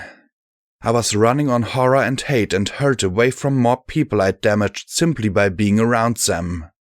I thought of Xen's proclamation that I was cursed. Maybe I was.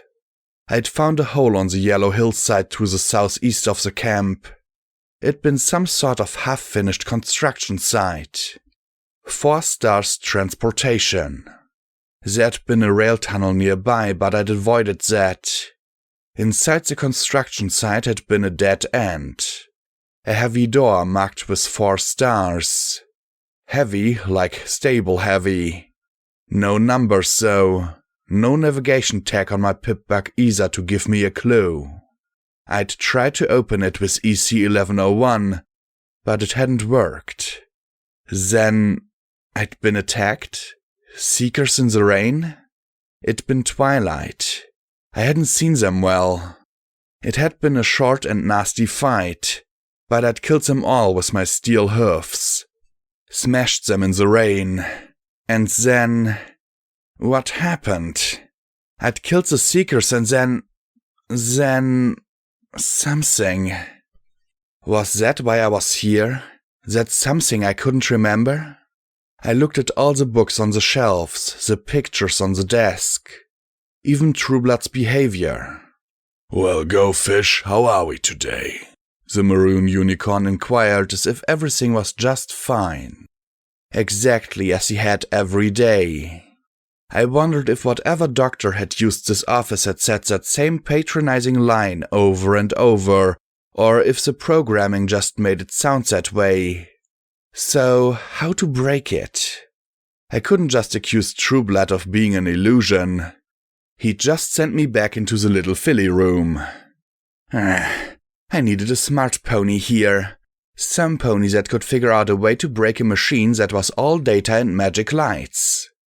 Some pony that had read all those fancy books on the bookcase. Wait, had the computer read all those fancy books? That's it. Well, Doctor, I know I did something bad, and I know that I'm having trouble remembering what that something was. Trueblood nodded, his smile growing.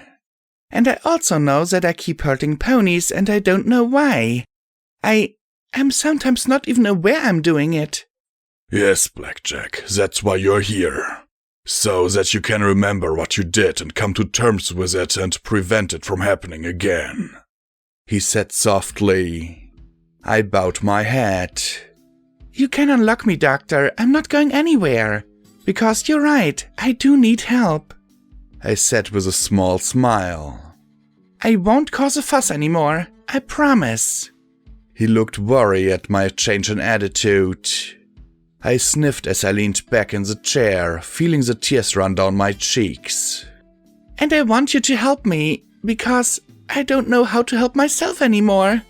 I'm so frustrated and scared that I'm going to fly apart and hurt someone bad. And I understand now you really do want to help me. Go Fish, I never expected this, he murmured, looking almost scared. This is quite a breakthrough. I know you've never trusted us here at Happy Horn. Perhaps we should stop here, ruminate and reflect on what this means. Perhaps you'd like to go to another of Octavia's concerts with your mother.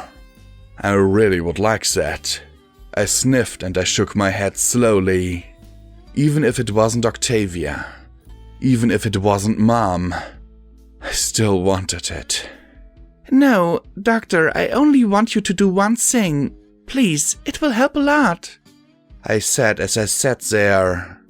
Unlock me. I want to see your books. I won't try and escape, I promise. I didn't fight.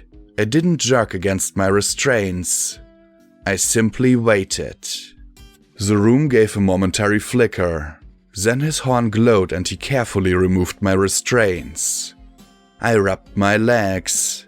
I remembered how they'd felt as flesh and blood. My body being alive and healthy like it was now. I trotted towards the books. They had all kinds of dry-sounding titles like The Psychology of the Mind and A Brief Reflection on Unicorn Psychology. I bit that one and pulled it off the shelf. Inside were words. Lots and lots of words. What are you looking for, Go Fish? I never took you for a reader. I'd expected... Wait. Of course it would have psychology texts. But if it had pulled parts from my mind as well... I was wondering if you have any copies of Daring Do? I'd read them in Stable 99. Sort of. A momentary pause. It wanted to help me. I could imagine it thinking, will copies of Daring Do help her get better? Would it take the chance? Then I spotted it. Daring Do and the Quest for the Sapphire Stone. And 4 other Daring Do books. I remembered textbook assigning them for reading after the copious lectures about how the outside was deaf and how it was absolutely impossible to try and relive Daring Do's adventures unless the Overmare allowed it. Now I pulled them out carefully and said, You like Daring Do? He asked guardedly. Not really, I said as I opened the book in my lap and started to turn the pages. The words became fuzzier and fuzzier. And then, 10 pages in, turned blank. Actually, I never got past chapter 1. And the others I hadn't read at all. I opened the next, but the pages inside were completely blank. It's a bad printing. Trueblood said, the maroon unicorn giving a sickly grin as he backed away. He kept pausing, then moving, pausing, then moving. The flickering along the bookshelves grew. I saw titles changing before my eyes. It's not a bad printing, it's not real, and neither are you, I said as I rose to my hoofs. You loved your family, you cherished them.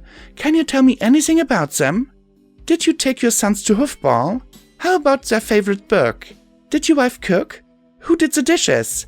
Where'd you go on vacation? I asked as I advanced slowly, step by step. With each question he paused. With each pause the office shimmered and became more vague and indistinct. We're trying to help you, Trueblood begged, becoming plainer with every flicker. Please, let us help you. Now images of the real world were bleeding through. The pastel walls evaporated to show the dirty, dingy brown stains. The books lay black and soggy on their shelving. Half of them had tumbled down in a pulpy cascade. Then new walls appeared, the grey steel of Stable 99. The star-decorated walls of my home and chapel. The hallways of the Fluttershy Medical Center. Vanity's bedroom. Again and again it tried to latch onto the idea of some place it could put me. You can't help me, I said to Trueblood. I wish you could. And with that the simulation shattered and the world went black and silent.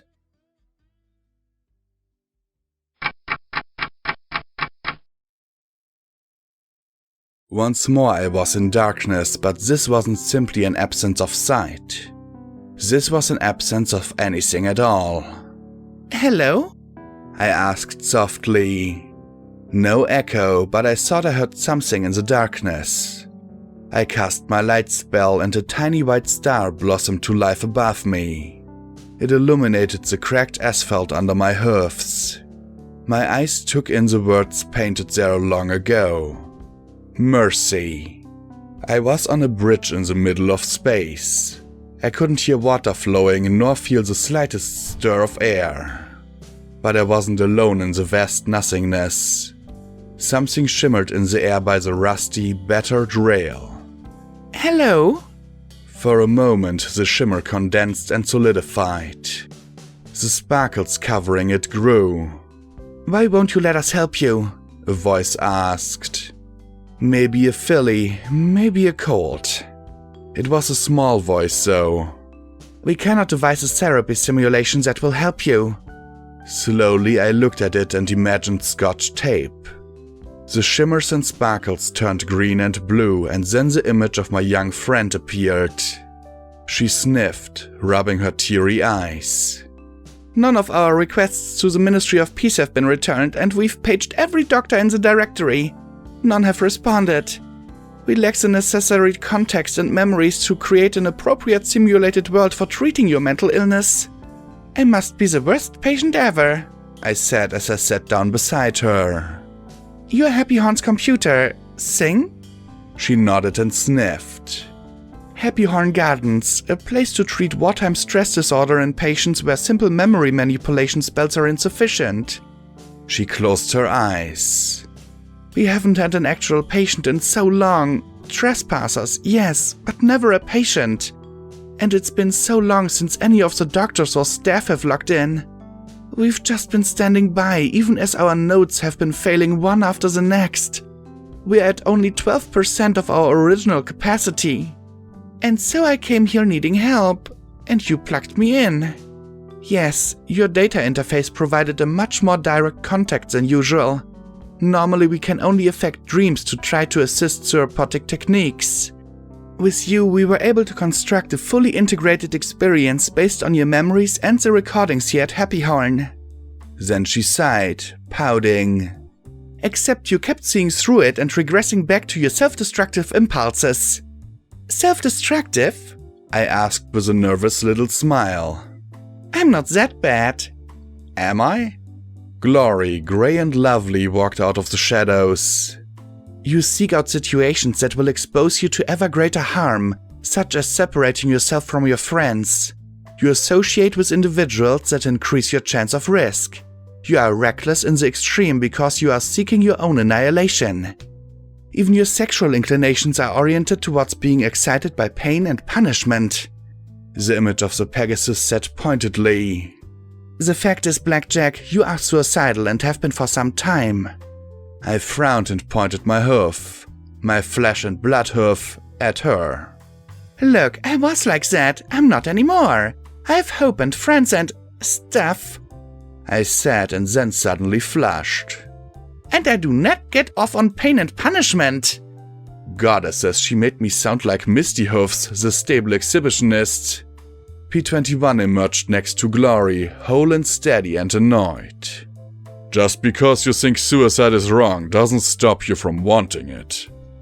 The underlying trauma and psychological inclinations are still there.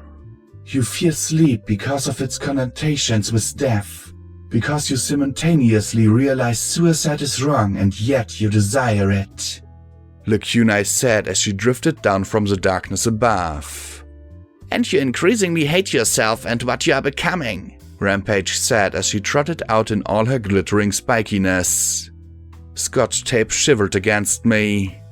We've been trying to put you in calm, safe, controlled simulations for treatment, but you have violently rejected every single one. She closed her eyes and started to cry. We are bad. We are not able to do what we are supposed to do. All my friends lowered their eyes, looking ashamed. I sighed and put my leg around her shoulder, hugging her tight. I thought of old Hank back in Hippocratic research, left alone while the world died around him. Hey, you tried. That's more than a lot of people do nowadays. Now, if you'll just let me out of here? I said as I looked around at the spooky bridge. I'd really had enough of this.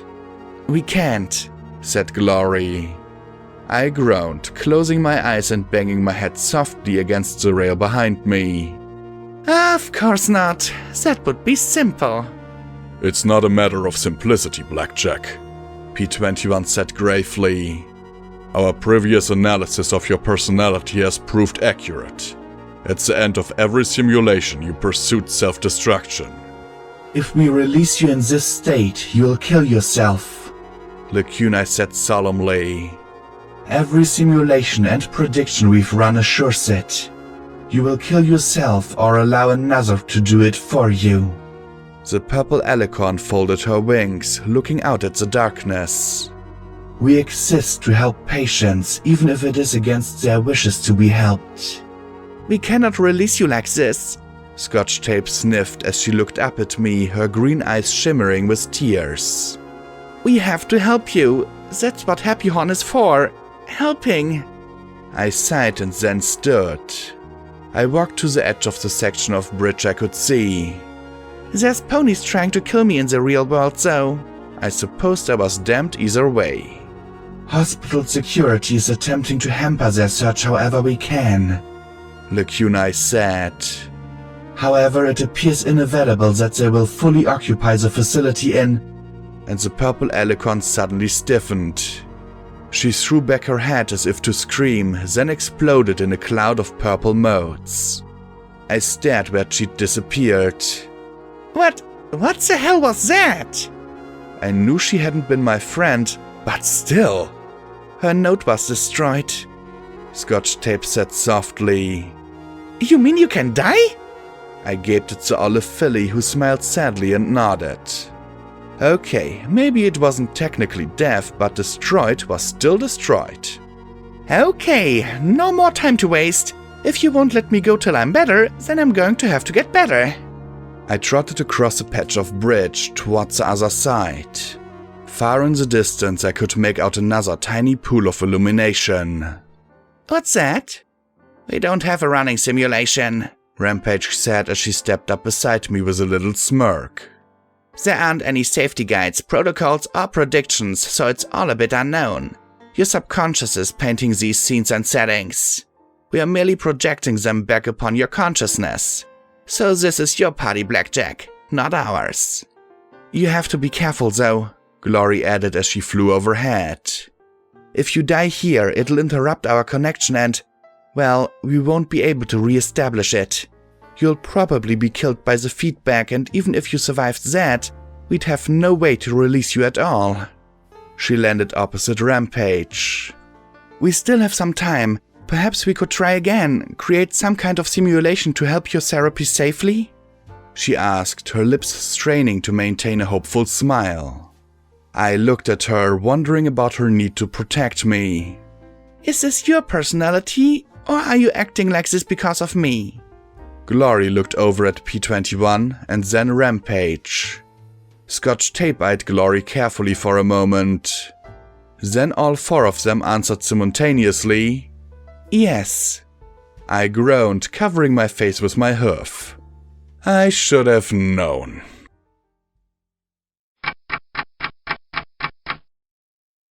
We walked in complete silence. The bridge had given way to a crumbling road. The single light above me illuminated a patch for about 20 feet in every direction. According to my friends, time outside my head was moving at a 10,000th the speed inside my head. The months they'd spent trying to fix me had in reality only been about 4 hours or so. So, how exactly does this work? I asked as I looked at the crumbling asphalt under my hoofs. Why are my legs flesh and blood? Why a road? Why can't I just be there? The road is your consciousness trying to lead you to the memories your subconsciousness is attempting to hide from you, Glory said as she hovered overhead. The lack of glee in her eyes as she flew helped remind me that this wasn't the mare I loved, but still, I felt better having her around. The darkness is one of many obstacles your own mind will put in your way. It doesn't want you to actively remember. I started to come across bones. Bones scattered here and there, blackened and crumbling. So, do I really need to remember? I'd made it through most of my life not thinking about the big things. Sure, it led me to some really messed up stuff, but it was still an option. The knowledge, the memory, is there. It's toxic, it's poisoned your subconscious and threatens to destroy your conscious mind. P21 said grimly. Your dichotomy partially protects you. Your blackjack ego is dealing with what your Go Fish persona could not. It also caused your breakdown in the first place, he said with a sour grunt. If you weren't so mentally damaged, you would have slept and avoided the trauma altogether. Scotch Tape sighed from where she wrote on my back.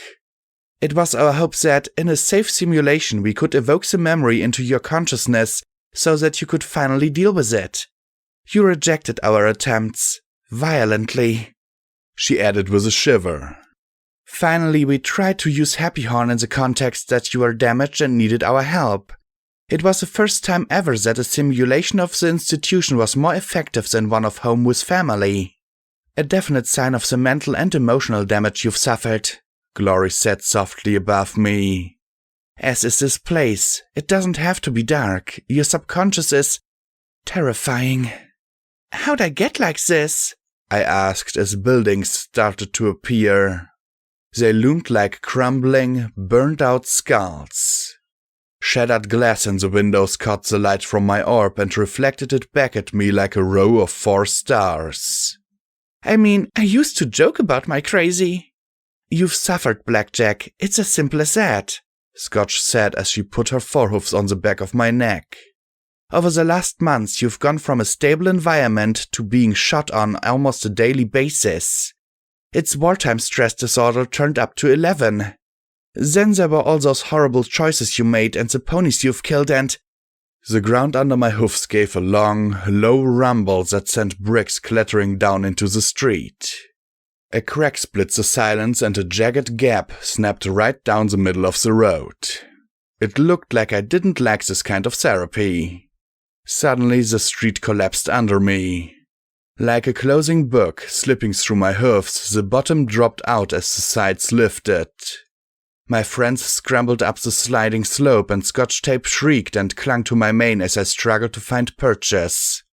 because I didn't want to go into that hole. I glanced down below me as my legs tore streaks of crumbling asphalt away. Bodies. So many bodies. Missing their faces. Missing legs. All killed by me. Shot, cut, and smashed to death. Of course, they weren't still. They howled and screamed, and those that could were clawing their way up the sides. I even saw a familiar teal filly torn in two screaming my name. The ruined, skinless front half of Deus scrambled up after me. Something chomped down upon my tail, and I looked back to see a small crushed form biting my black and red-striped tail and pulling me back down. I dug in my forehoofs and then kicked out. Once, twice. Finally, her skull popped and she went tumbling back into the seething mass. I forced my way up the quivering slope of decayed roadbed and finally flopped over the edge. With a rumble, the sides collapsed into a howling pit. All was silent once more as I stared up at my tiny light. "Like I said," Scotch whimpered. "Terrifying." Slowly, I pulled myself to my hoofs. "I guess I'm feeling more guilt for some of the ponies I've killed," I suggested sheepishly. The four of them stared back at me. "Right, so, you've seen worse, right?" Again, that long stare. I felt my mane kinking up just from their look. What, was I really that bad? "You'd be much better without all the fatigue and sleep deprivation," Rampage said as we continued along between the looming, crumbling brick buildings. Black, thorny vines were calling up them as I watched. Their razor-sharp tips scraped against the wet, decaying brick as the crumbling road became more like a muddy trail. In the darkness, I could hear the wet patter of falling debris as the thorns slowly ripped the ruins apart. "It's not my fault. There's no sleep button to push to turn me off.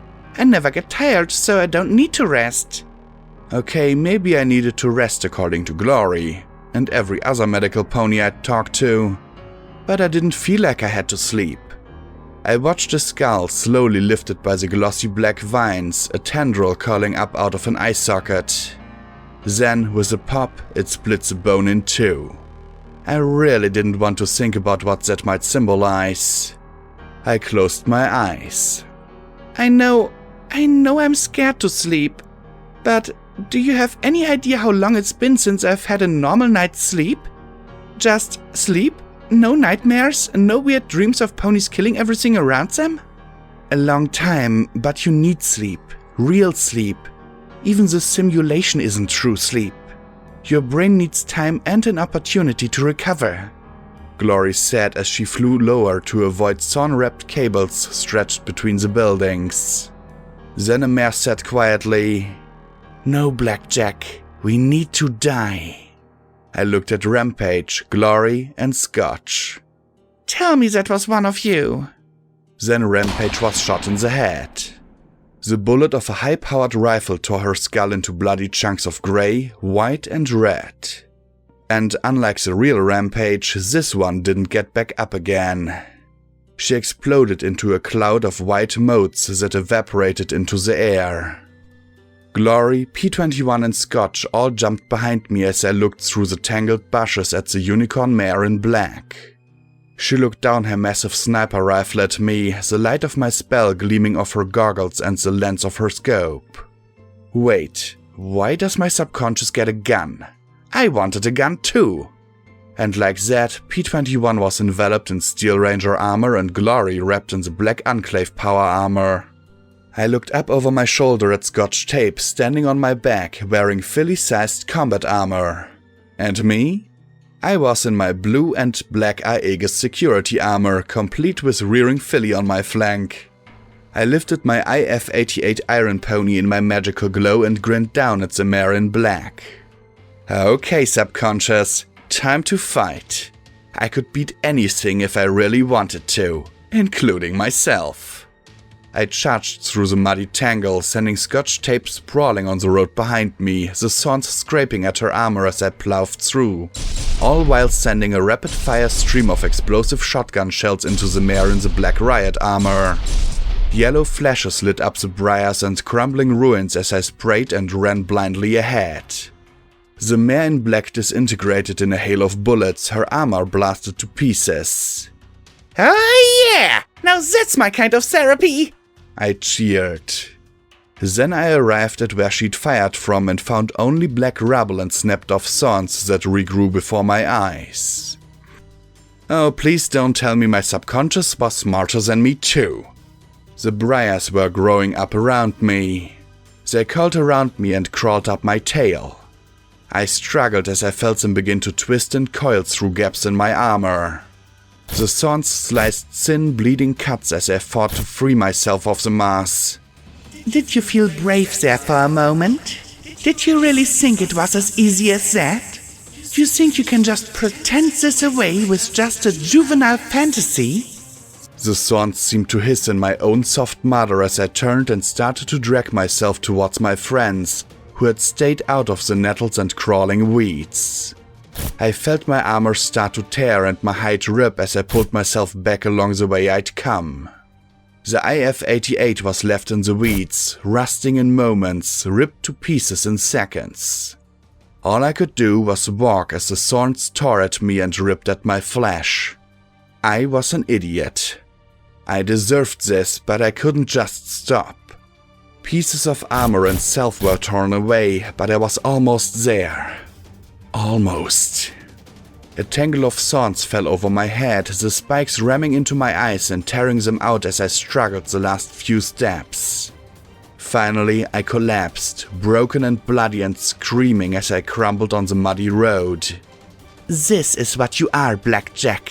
Screaming, bloody meat. The ground whispered to my ear. The taunt, though, silenced my screams. I'd lived through this before. I could live through it now. The pain was a reminder I was alive, and even after the harm I'd suffered, I'd still continued on. I opened my cybernetic eyes and put my mechanical limbs beneath me. The scraps and scars disappeared as I healed and rose to my hoofs. I looked back the way I'd come at the bloody streaks and tatters in the thorns that were being ripped into smaller and smaller pieces. I could never be that old Blackjack again. I watched those bloody thorns close up once more into a solid wall. No matter how much I wanted it, I'd never get that feeling I'd had running around the wasteland, staying ahead of Deus and trying to protect my friends. I was older now, and even though it had only been a month, like time in this space, it felt like I'd gone through years. Slowly I looked back at the other three. So, let me guess, stay on the road? Glory nodded slowly. Yes, that would be advisable. Their armor had disappeared with my own change. I hung my head, and what was left of my old combat armor slowly transformed into the green army combat armor I'd scavenged off the Harbingers. I floated out duty and sacrifice and slipped them into the holsters at my side. Then I checked vigilance, then finally the silver sword. It seemed particularly bright and sharp in the illumination of my light spell. Well, I did have some weeds to cut. I walked along the trail, the sword slashing out at the vines as they slithered into my path. At last, the thorny tangle began to be mixed with rusty metal panels and girders. Soon we weren't walking along a trail so much as walking along a decaying metal hallway. The Stable-Tech logo was barely visible through all the rust. Then I spotted a sign.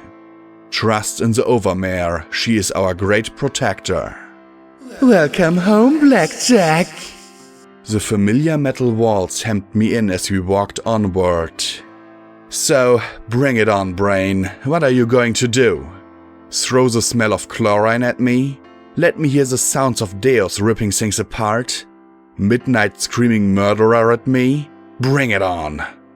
The rust slowly faded away. The lights slowly brightened. and from up ahead I could hear the sounds of music? I scowled a little as I moved forward, down the hall and then up the stairs. The music became clearer. Then there were sounds of laughter. I went up and slowly entered the atrium at a near crawl. I looked at my stable, alive and thriving. A banner hung across the chamber that read, "Elect your next overmare, vote midnight." A large poster showed a flexing grey mare with a message beneath her. "Vote Rivets, she knows better than any pony how to keep things running." I spotted Glory talking with Rivets herself. And over in the corner, P21 was talking quietly with Scotch tape. Rampage was showing how she could lug a whole packing crate without help, to the amazement of the others. I gaped, my butt hitting the floor as I watched the stable ponies I'd known my whole life walking, talking, discussing who should be the next overmare. Then, in another shock, from the stable entry emerged Keeper. The grizzly old buck was greeted warmly by the occupants of the atrium. "Stuff to trade, folks! I got berries, fresh berries!" The crowd gave out a cheer. This is what could have been. My stable, alive. My stable, a part of the wasteland. My stable, making things better. My stable, my home. This is how it could have been if I'd just been able to warn Rivets of the threat. If I'd just been able to convince Midnight that the outside had something to offer. If I'd just done something other than crawling back to my quarters to rest and screw around with Glory. It could have been like this. Instead, I looked up at the round window. At the mare in black standing behind the thick glass, looking down at every pony. At her reaching over to the overmare's terminal. I screamed and raced for the stairs to the overmare's office. My stable got in my way, jostling and bumping into me as I tried to push through. I had to stop her. I had to. There had to be a better way. Then I smelt it. The chlorine sting on my eyes. The poison gas burning my lungs. I heard the screaming as my stable panicked, crashing against each other as they struggled to find some safety. I felt some pony under hoof, but was helpless to pull them up in the crushing mill of bodies. I had to save them. Please, don't make me watch my stable die again. Then I saw Glory hovering there, holding Scotch tape in her hoofs. I looked at the pony I was trampling and saw the bloody form of P21. He looked up at me and then pointed to the stable door. I stared at him and he spoke over the screaming and shoving. "You have such a fascinating dichotomy." Then he broke apart into motes of blue. I couldn't save them. Not like this. Not here. Not ever. I had to move on. I had to. 99 was killing me, and I wanted it to. But I couldn't die of regret. Of guilt. I struggled and pushed and shoved and fought through the crowd, now for the stable hatch as it slowly closed. None of the screaming, crushing ponies tried to escape, of course. That wasn't the point. I had to get out of here. I couldn't stop. Stopping was death. Stopping was failure. I had to win. No matter how bad it hurt. Glory and Scotch nipped through the door and into the mineshaft beyond. I jumped through, reeking of the horrid gas as a round wheel rolled into place.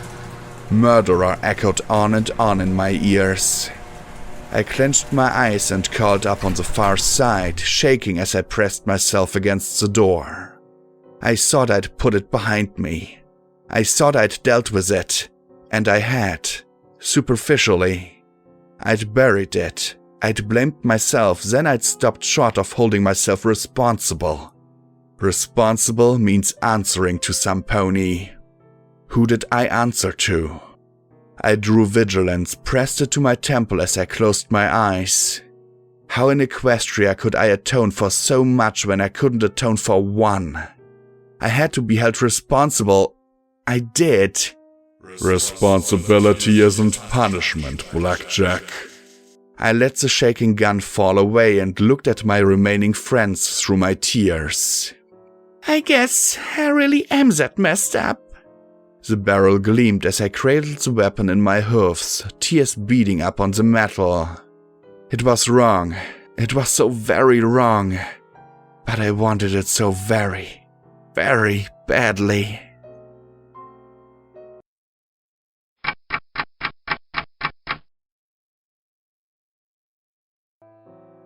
I don't know how long I sat there with my back to the stable door.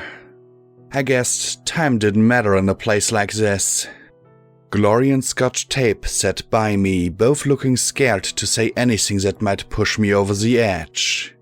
Yet, as I sat there, staring up into the little light I'd summoned, I felt something ease inside my chest. Something that felt, vaguely, like letting go. I wept as I looked up at the light. I hadn't died with my stable. I'd made mistakes. Beating myself up wouldn't change it. Punching myself wouldn't fix it. I'm sorry, I whispered to that dark, stony tunnel. Sorry? It whispered back to me. That's it? You think you can just say you're sorry and that makes it all better? You think you can just walk away and it's suddenly all okay? You killed them all! My voice hissed back at me, full of hate and judgment. But I didn't look down that tunnel. I looked at the light and found myself smiling just a little. No, I don't, but I am sorry. And I'd started to take steps to try and make up for it. Stable 99 wouldn't be left a tomb. Crumpets and Stronghoof would put it to good use. Sure, they'd need a few hundred more ponies to fill it to capacity, but they'd find a way. They'd make it better. Slowly, I tilted forward and rose once more. Then I started up the tunnel. I paused and looked back at the door behind me, barely visible in the wan light of the star above me. Goodbye, I whispered, and then, without a second look, continued along the dark path.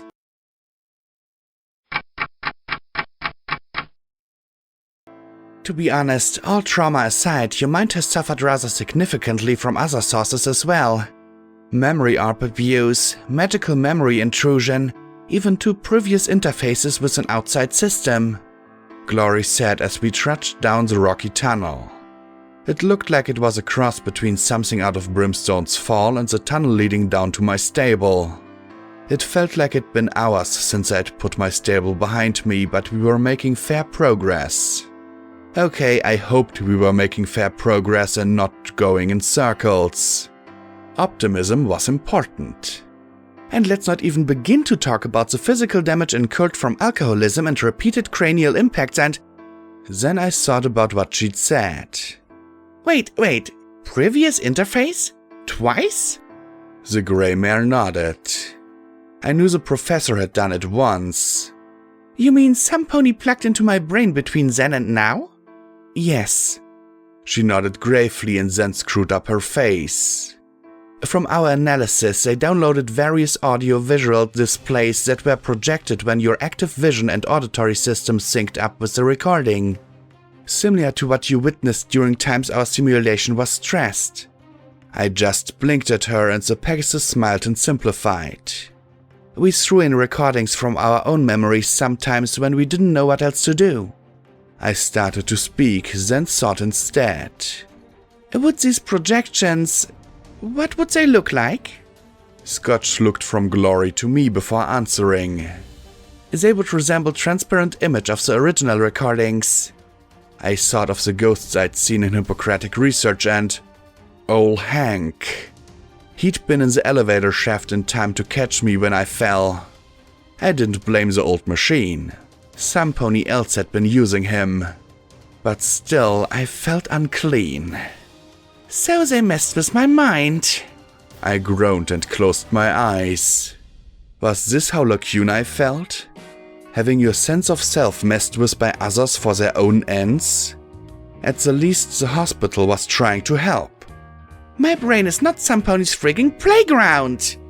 If it helps, the interface was limited to your eyes and ears rather than directly attempting to interface with your mind's conscious awareness. Whoever made the intrusion only affected what you saw and heard. Scotch Tape said, then flinched as I looked sharply at her. But of course, that doesn't justify it. Messing with my life, messing with my mind, messing with my body, and I didn't like it one bit. Suddenly, we came to the end of the tunnel, almost spilling out onto the bank of a vast, sluggish river. It looked rather like the Huffington River, but I couldn't see anything familiar besides the black looming shadow of the car beyond. Then the glow of my spell intensified and spread out over the sluggish waters. And I still didn't see anything I recognized. So, what's this terrible memory supposed to be? I looked over my shoulder and then shook my head. If my stable hadn't been the reason for this, what was? What could be worse than that? Glory and Scotch Tape looked at each other. Scotch Tape started to speak, but then Glory rose and said in sharp alarm, No, don't, please. I know she's made amazing progress, but please? We have to help her. We only have 2 notes left. Any second we might be disabled. Scotch Tape said, then she looked at me.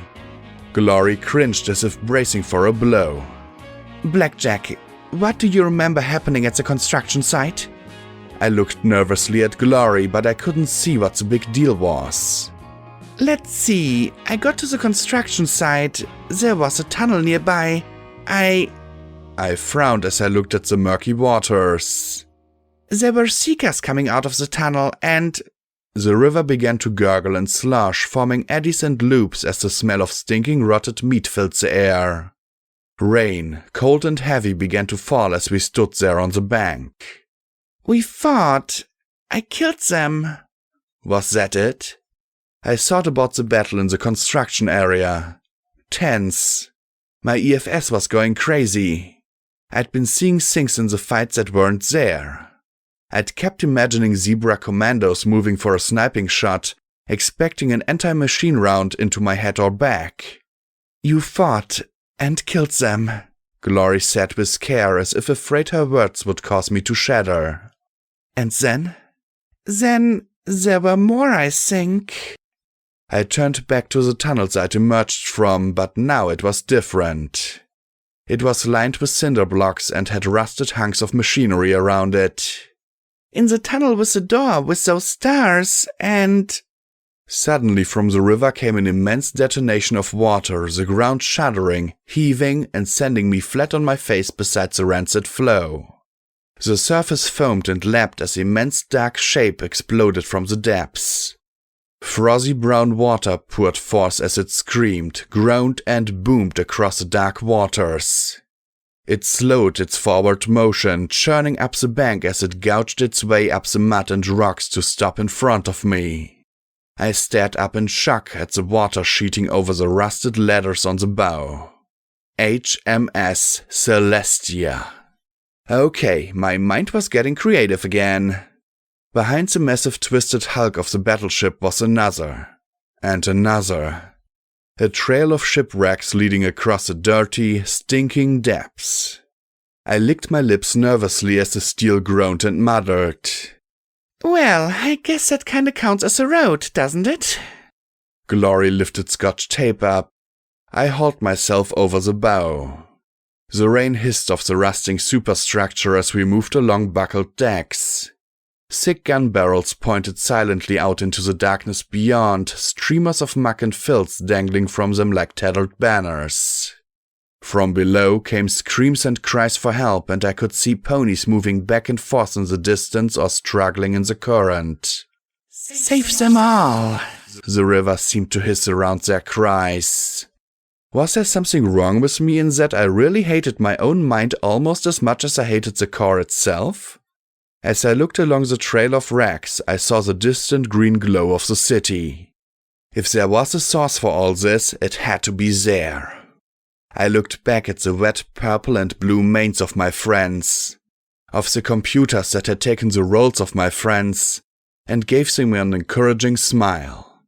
Hey, don't worry, I haven't snapped yet, have I? They didn't laugh. I suppose I couldn't blame them. From everything I could see, this was definitely post-snappage. We moved forward in single file along the broken ships. Ponies yelled and screamed for help, holding out their hoofs to me. But their pleas, as much as they bothered me, were bearable. I'd accepted I couldn't have saved every pony. As much as the pleading was annoying, I could deal with it. I could, couldn't I?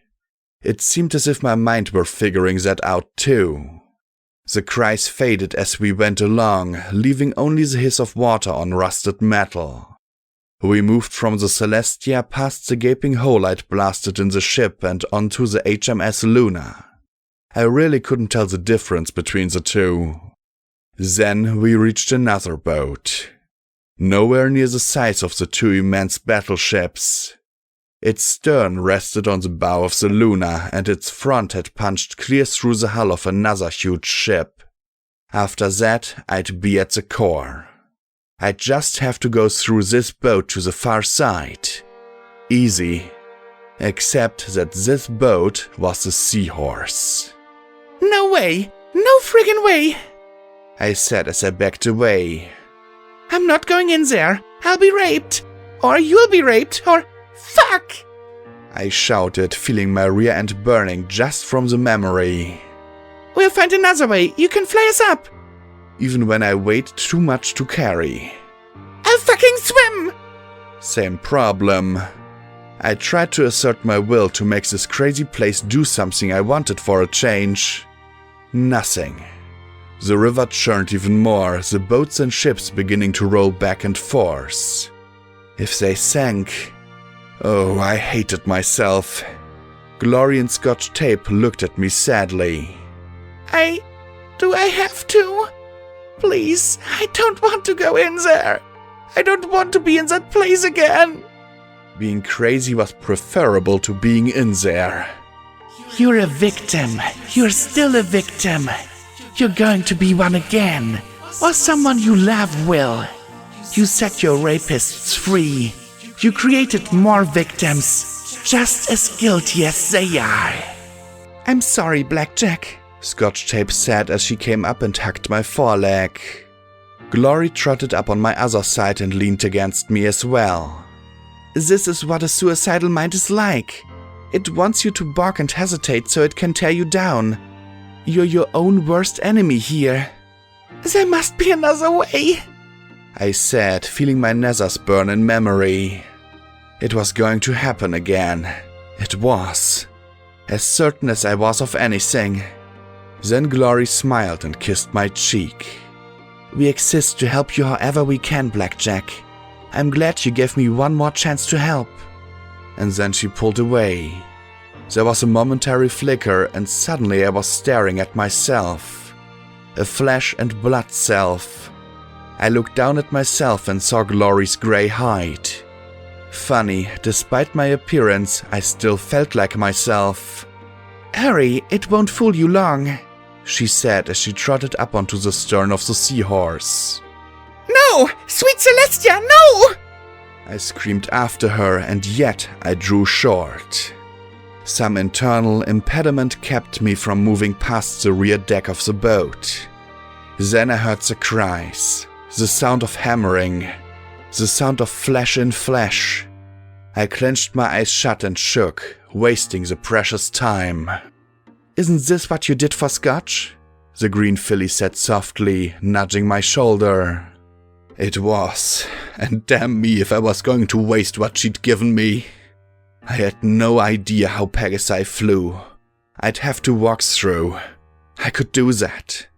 I simply put Scotch Tape up on my back, took several deep breaths and slipped into the hold of the seahorse. I covered the filly's eyes with my Glory's wings. Silly, but at least I could do a gesture of decency. I walked past the males, trying not to hear my cries or smell the sweet, sticky reek. I knew I couldn't look. The sights and smells might fade in time, but I knew I wouldn't be able to help myself if I looked. And my subconscious knew it too. Damn me. The wet slap of flank on flank. The heavy huffs that accompanied every thrust. The seminal reek completing with the smell of wet and rot. I could feel the burning in my legs, sense the intrusion of the members forcing themselves intangibly into my body. She may have taken my place, but even tangentially, I could barely crawl forward. I would not waste this gift she'd given me. That was all that kept me from calling up then and there on the deck. Keeping my eyes shut, I left myself to be violated and hated myself for it. Do you feel? I whispered softly as I reached the shattered bow of the seahorse and clambered through. Please don't. I prayed. I hoped it was all just data to the machines that took my place. Not real. We have databanks of memories of sexual traumas. We know how it feels for you. The filly replied solemnly. I shivered, moving through the wreckage to the far side as quickly as I could. I had no idea if I was hearing my copy or remembering myself. I guess it really didn't matter. As soon as I had reached the rocks on the far bank and jumped down, there was a great wave that slammed into the bridge of ships. They lifted and twisted as if fighting to escape the water, but one by one they turned over, splintered, crashed and bent before disappearing back beneath the flow.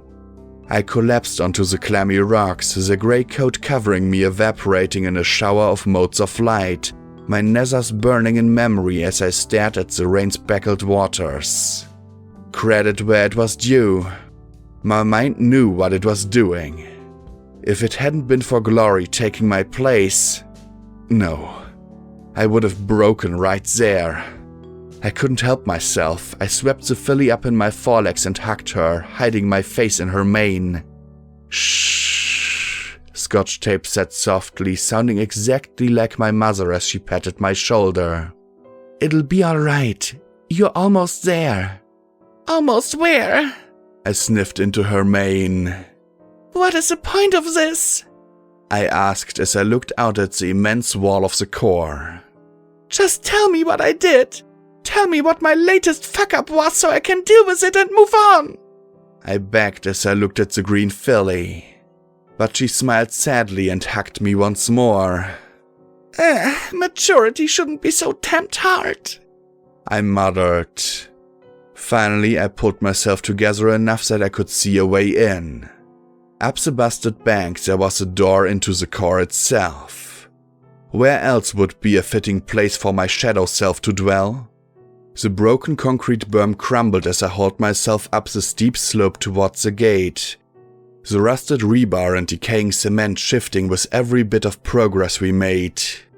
More than once I sent chunks sliding down into the deep, foamy waters below, and only last-minute grabs with my fingers on the rusty bars kept me from joining them. After another uncertain amount of time, I pulled myself over the edge and Scotch jumped off of me and onto a jagged length of bridge jutting out over the water. The gate was the immense gaping maw from my dream. Beyond were black monoliths lined in green light. And as if to complete the appearance of awesome showdown from hell, there was a mare in black pointing her sniper rifle right between my eyes. She had me, dead bang. She fired at Scotch Tape instead. I barely got my body in place to shield the filly in time. The mare fired a half-dozen times into me, the blow slamming home with such force that, had this not been all in my head, I likely would have been turned inside out, reinforced body or not. I'd be damned if I'd let the other one die as well. And the unicorn seemed to realize it too as she turned and raced away deeper into the core. A part of me wanted to race after her and kick her ass, blow her head off and piss on her corpse. There was a difference between letting a harbinger change their mind and run off and letting this mare do the same. She was completely evil. A remorseless killer who had slaughtered the dying and helpless simply because she could. I wanted her dead, and there was only one thing keeping me from tearing down after her. Why had she tried to kill Scotch? Also, why hadn't her shots killed me? Theoretically, I could die here. I could, and did, hurt from her shots. Yet as I stared in the direction she'd gone, I knew something was off. I wanted to find her and kill her, but that wasn't why I was here, was it? I was here to worry about something that had happened. Something that I apparently couldn't live with. And as I stood there looking at that gate and that hated city beyond, I was sick of being led around. As I watched, the city grew darker and darker. You said the thing I did was at the construction site, right? I asked as a massive car disappeared entirely, and once more I sat on my haunches on cracked asphalt in a small circle of light beside the filly. She looked up at me and then nodded slowly once. Time to stop wasting time. The illumination slowly spread out from me, and my little patch of cracked asphalt became a parking lot. Rusting wagons lay where they'd been abandoned so long ago. Tin cans, rusty beams and poles, and empty bottles littered the wet ground. A chain-link fence appeared, a gate hanging open on a single lower hinge. Rust covered a sign that I could barely make out in the wan illumination of my spell. 4 stars transportation. Keep out. Beyond were unfinished walls and half-built roofs, long ago abandoned. A rusty orange and brown crane loomed over it all, its heavy payload still dangling. I slowly walked forward. The first time I'd been in a rush, pissed off and fighting a surge of horror I hadn't shaken from my rampage in the Yellow River detainment camp. Mud squelched up under my hoofs as I moved down the middle of the construction site. I listened to the hiss of the rain. My vision had been full of red bars. I didn't like this one bit. To my left, about 100 feet away, was some kind of rail yard, the tracks loaded with steel rail cars and disappearing almost immediately into the earth. A half-dozen or so seekers had trotted their way towards the construction site from the adjacent rail yard. And as I remembered it, I could see them all now. I pressed my back to the cinder block wall, watching them approach, taking in their weapons. I'd been pissed, angry. I was sick of running. My head hurt. The rat roach in my skull had swapped from scratching and scrabbling to gnawing its way out. I'd popped out and put 2 40 to 70 rounds from duty and sacrifice into the face of a unicorn seeker with a missile launcher. Then, as I began to react, I'd slipped into SATS and put 2 more into the face of a large earth pony stallion with a minigun. He'd gone down in a heap, one slug of lead right in his brain. With their heavy weapons destroyed, the others scattered into the ruined construction site. Security! Scatter! Scatter! They'd yelled. After the fight in the camp, this battle now was anticlimactic, even boring. I might not have been able to pick them out on my EFS, but I knew by now how to keep moving and picking them off. I came around one corner and found 2 struggling with their gear. They didn't seem to know how to use their brand new battle saddles. I telekinetically flung mud into the eyes of the stallion on the left who'd left his visor up, then a second later blew out the knees of the mare on the right. Her face went into the mud, bullets churning the ground as she screamed and fought to bring her forebody up to shoot me, while her partner sprayed violently and blindly. I took 3 steps to the right, out of his field of fire, pressed vigilance to the earhole of his helmet and blew his brains out the other side.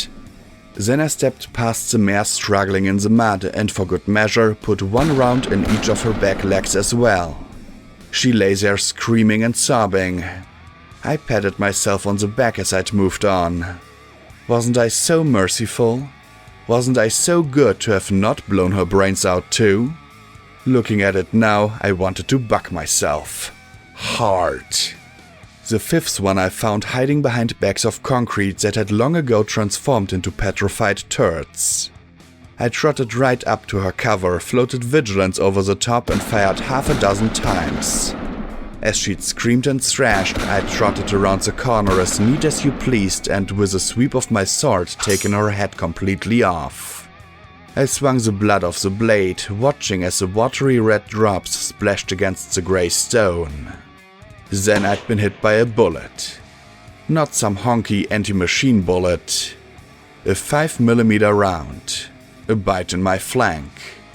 But I'd heard the direction of the shot and turned, swapping to duty and sacrifice almost in the blink of an eye. I'd jumped into SATS just as he started to run down into a tunnel in the back of the construction site beneath the bridge. 4 shots rang out, but I'd only clipped him with 1. I pursued. The tunnel going into the hillside was odd. There were train tracks going down the middle, but it didn't seem like any kind of rail tunnel I recognized. The walls were sturdy concrete, and even after years of disuse, it hadn't decayed much at all. I saw the Seeker running for his life, and I laughed as I shot him in the ass, finally giving the bastards a little of the grief that had been given to me. Ahead, I could see the tunnel opening up into some kind of unfinished security room. I followed the blood trail, my eyes dancing with red bars. Then I reached the door, Vigilance floating beside me. I'd stood before the massive slab, a rival for anything made by Stable Tech, which I was fairly sure was the standard for ridiculously oversized and heavy doors. 4 stars were embossed on its surface. I tried to use my pip-bug to open it. Nothing. If there was some way to get through, I sure didn't know it. Of course, the Harbinger took that moment to attack me. He'd shot from the corner and he wasn't alone. No wonder he'd fled down into the tunnel. There were 3 other Seekers waiting. Well, Vigilance finished off the first with a messy shot to the throat. Then the second. Headshot, pretty standard. I barely even had to aim. The third came up behind me. A cyberleg applebug smashed her face to pulpy meat. And then I pointed the gun at the last, but it was empty. I rose up. Blackjack, no! The last one had screamed. Then my hoofs came down. 1, 2, 3. Done. And that's what happened. I finished lamely as I looked back at Scotch tape. Right? From the shadows of the room, the mare in black slowly emerged. I felt a thrill rush through me. Okay, mystery solved. Time to smash face. I knew you'd follow me. I shouted as she brought out her 2 submachine guns. The 10mm bullets purred in the air as I dove for cover, levitating a packing crate lid to block her fire as I dove and slid across the floor. I lay on my side, slipping into SATS and aiming underneath the floating wood at the mare in the black riot armor. 4 shots, head. Yet to my chagrin, though she staggered back, none of the shots penetrated. Maybe she had some kind of magical protection? It didn't matter. I was going to kill her. I had to. I flung the lid at her as I struggled to my hoofs. She was moving too, racing to the side towards the exit.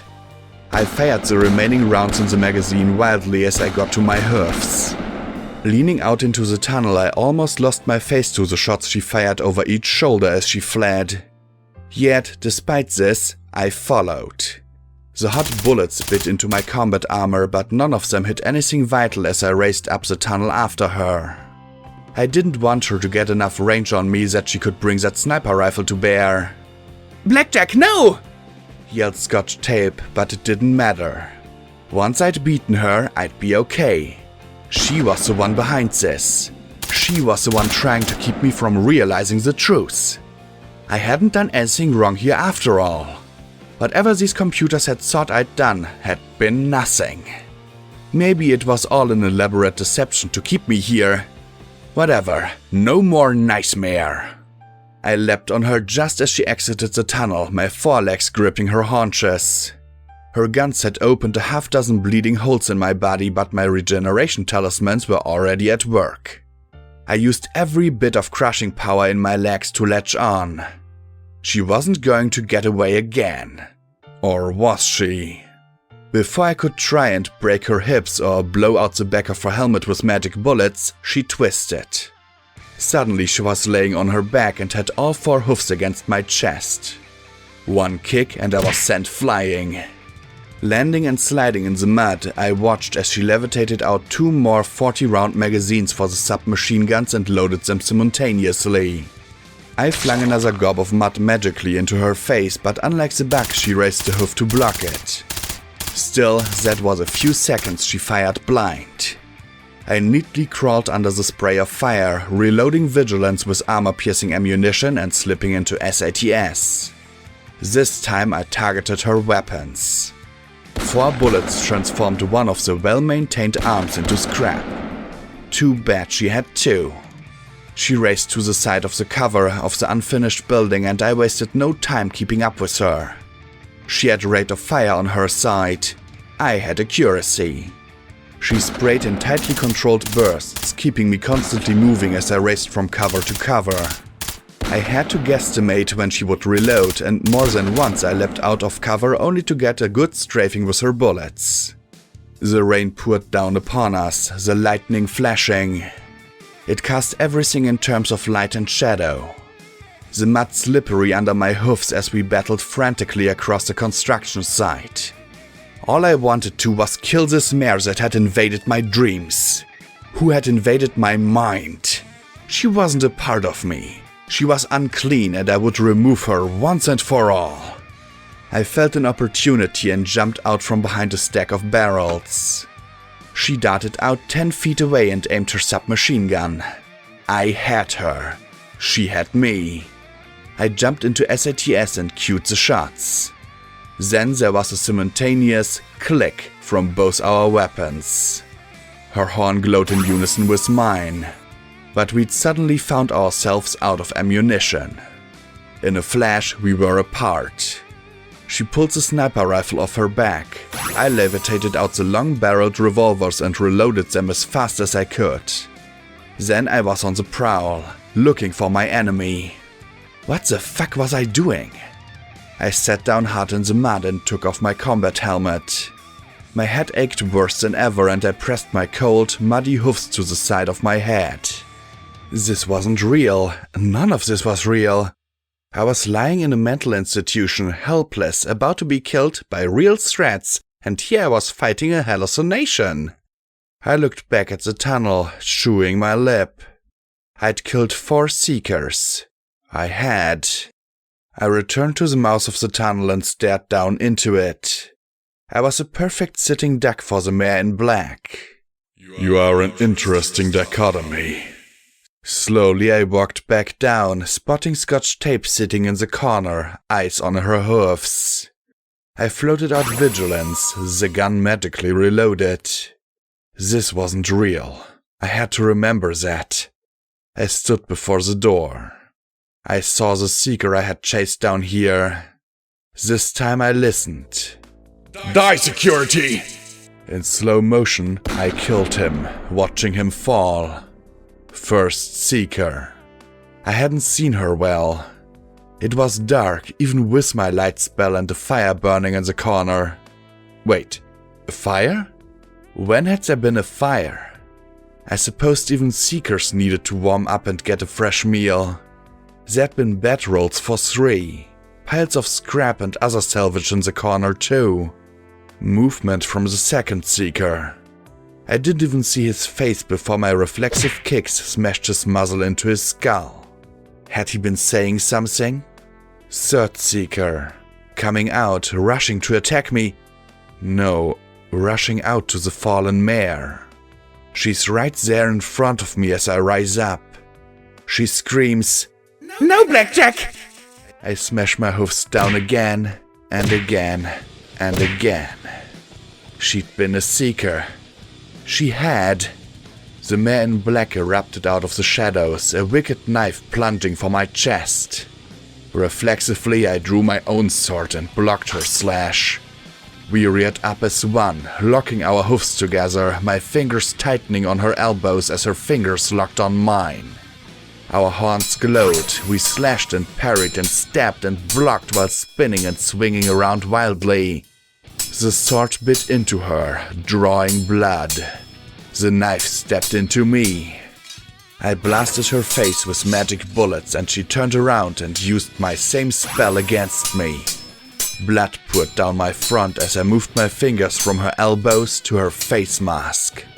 With my fingers locked on her mask, I put my rear hoofs on her chest. The weight heaved her above me as I pulled, and finally the helmet came off. She went flying back into a stack of pallets as I rose, lifting the sword.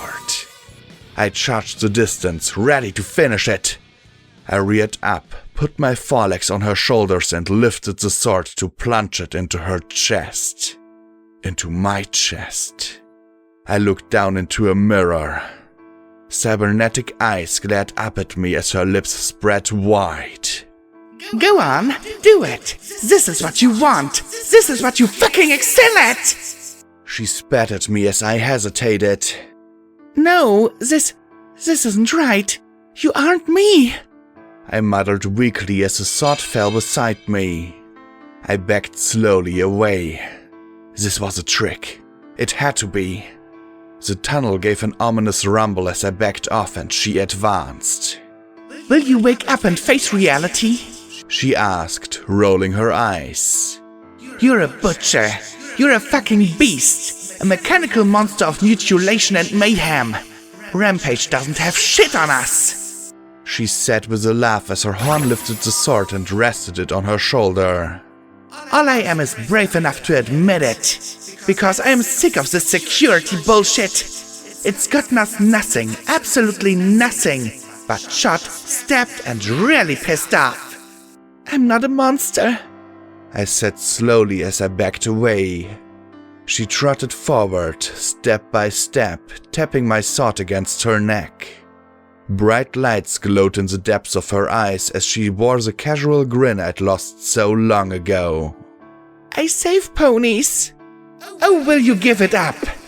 She said, sitting and waving her hoofs in the air. You don't save jack shit! You couldn't save your home! You couldn't save your friends! You couldn't save water in a friggin' rainstorm! You fuck up every pony you come across! P21, Glory, Rampage, Dusty Trails, Caprice, Bottlecap, Priest! The list goes on and fucking on! Can you name one pony in all the wastelands that you've met and not complicated their lives all to hell? You just bump into a Celestia damned zebra and ruin her life forever! That's not my fault!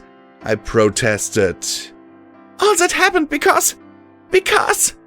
I know. EC 1101. She sneered before she opened the port on her leg to show her own pip back.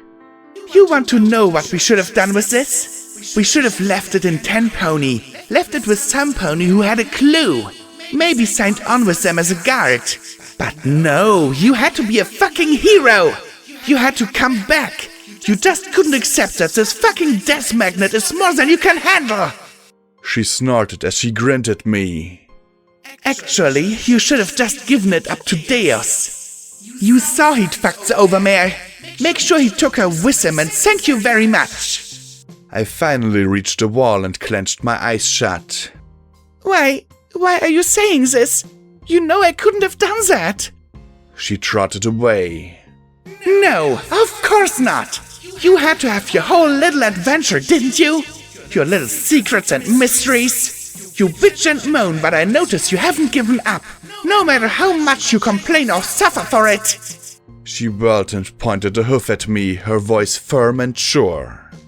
And you seem to think that putting yourself through pain and misery somehow makes up for your fuck-ups. Well, it doesn't, Blackjack. The only way you are going to survive is if you are me. Stop giving a fuck. Stop pretending to care and stop trying to do better. You're not better. Not a better person. You're scum. You're a killer. Big Daddy had you packed perfectly from the start. And if you don't become like me, then you're a corpse. I stared at her for the longest time, tears running down my cheeks. She was a monster, a female deus. Hard, cruel and indifferent. She'd thrive in the wasteland. No shame, no remorse, no regret. She was fucking perfect. I couldn't imagine why she hadn't just killed me from the outset. Then I looked at the last harbinger I'd killed and closed my eyes again. not trying to kill me. I looked back at my other self evenly. You're trying to protect me, aren't you? The sneer slowly melted away. I closed my eyes. I did something in here. Something bad. Something really bad. And you're trying to keep me from figuring it out. Because you know there's only 3 choices when you screw up that much. You try and do better. You harden so much you don't care. Or you die. I took a slow, deep breath. I need to know the truth. And if it kills me, or breaks me, or hardens me, then that's what happens. Please. The other mare backed softly. I saw the tears in her eyes. It's bad. It's really bad. I smiled. It always is. And then I slowly rose. The mare in black backed away as I walked to stand before the fallen seekers. Die security. Bang. Mare appears. Bang. Buck comes from behind. Kick. Last seeker appears. Crash. No. Die security. Bang. Mare. Bang. Buck. Kick. Blackjack, no!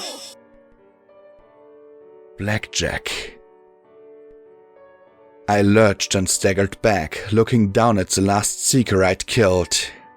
Only she hadn't been a seeker. The seekers didn't call me by my name. They called me security. Only some pony who knew who I was would say that. A young some pony. I sat down hard and looked at the filly with the curly pink mane like a miniature Pinkie Pie. Her face had been covered with apple sugar bombs dust. It's called a grenade. It blows ponies up. Every pony knows that. I'd never known what had become of Scoodle's pink crusader friend Boing. No. No. No, no, no, no. I muttered as I sank down, looking at her crushed body. I could see it all clearly now, the veil stripped away. The only seeker was the one I'd chased down here. The mare and stallion were both Glory's age. They looked like scavengers. They'd been in front of me and I'd killed them. Had they actually been hostile? I would have if 2 strangers started shooting where I'd holed up. And I'd killed them just like that. The mare in black was gone, but she was right. I wished I hadn't known. I put my head between my hoofs, hugging it. I killed her.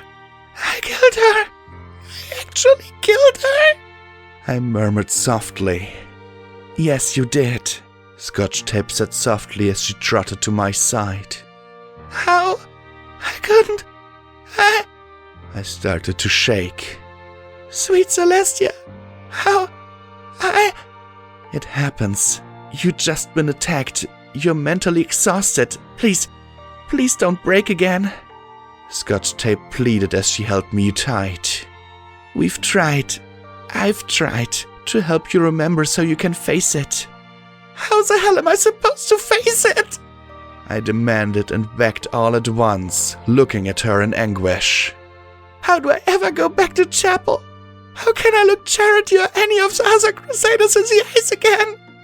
I was a reaper, killer, monster.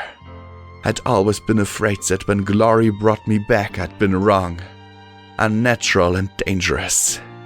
Now I knew it for certainty. I wasn't part of the solution. I was part of the problem. Scotch Tape held me in her little hoofs, and despite everything I curled up against her. I can only tell you what your friend told you so long ago. You do everything you can to make up for it, knowing that you'll never succeed in getting rid of the guilt. You devote yourself to spending every second trying to do better despite the fact that it will never be enough. And you pray with every single good act you do that somehow, when your life is over, that you came close to making up for the wrong you committed. I don't know how anymore, I whispered. She sighed and gave my foreleg a little squeeze. Well then, here's my first suggestion. Admit you have a problem. Tell your friends everything. It's not enough to say you won't kill yourself. Promising that is easy. Admitting the depression and the fear is a real challenge. Secondly, stay by your friends. No matter how hard it may be, let them help you. You have a real self-destructive streak in you, Blackjack. You need help to deal with it. And lastly, get some sleep. You need it, and you know it. She smiled at me. Blackjack, I know that you're a good person at your core. We went through your memories. I know you doubt yourself. I know you hate yourself. But you can be a great person if you give yourself a chance.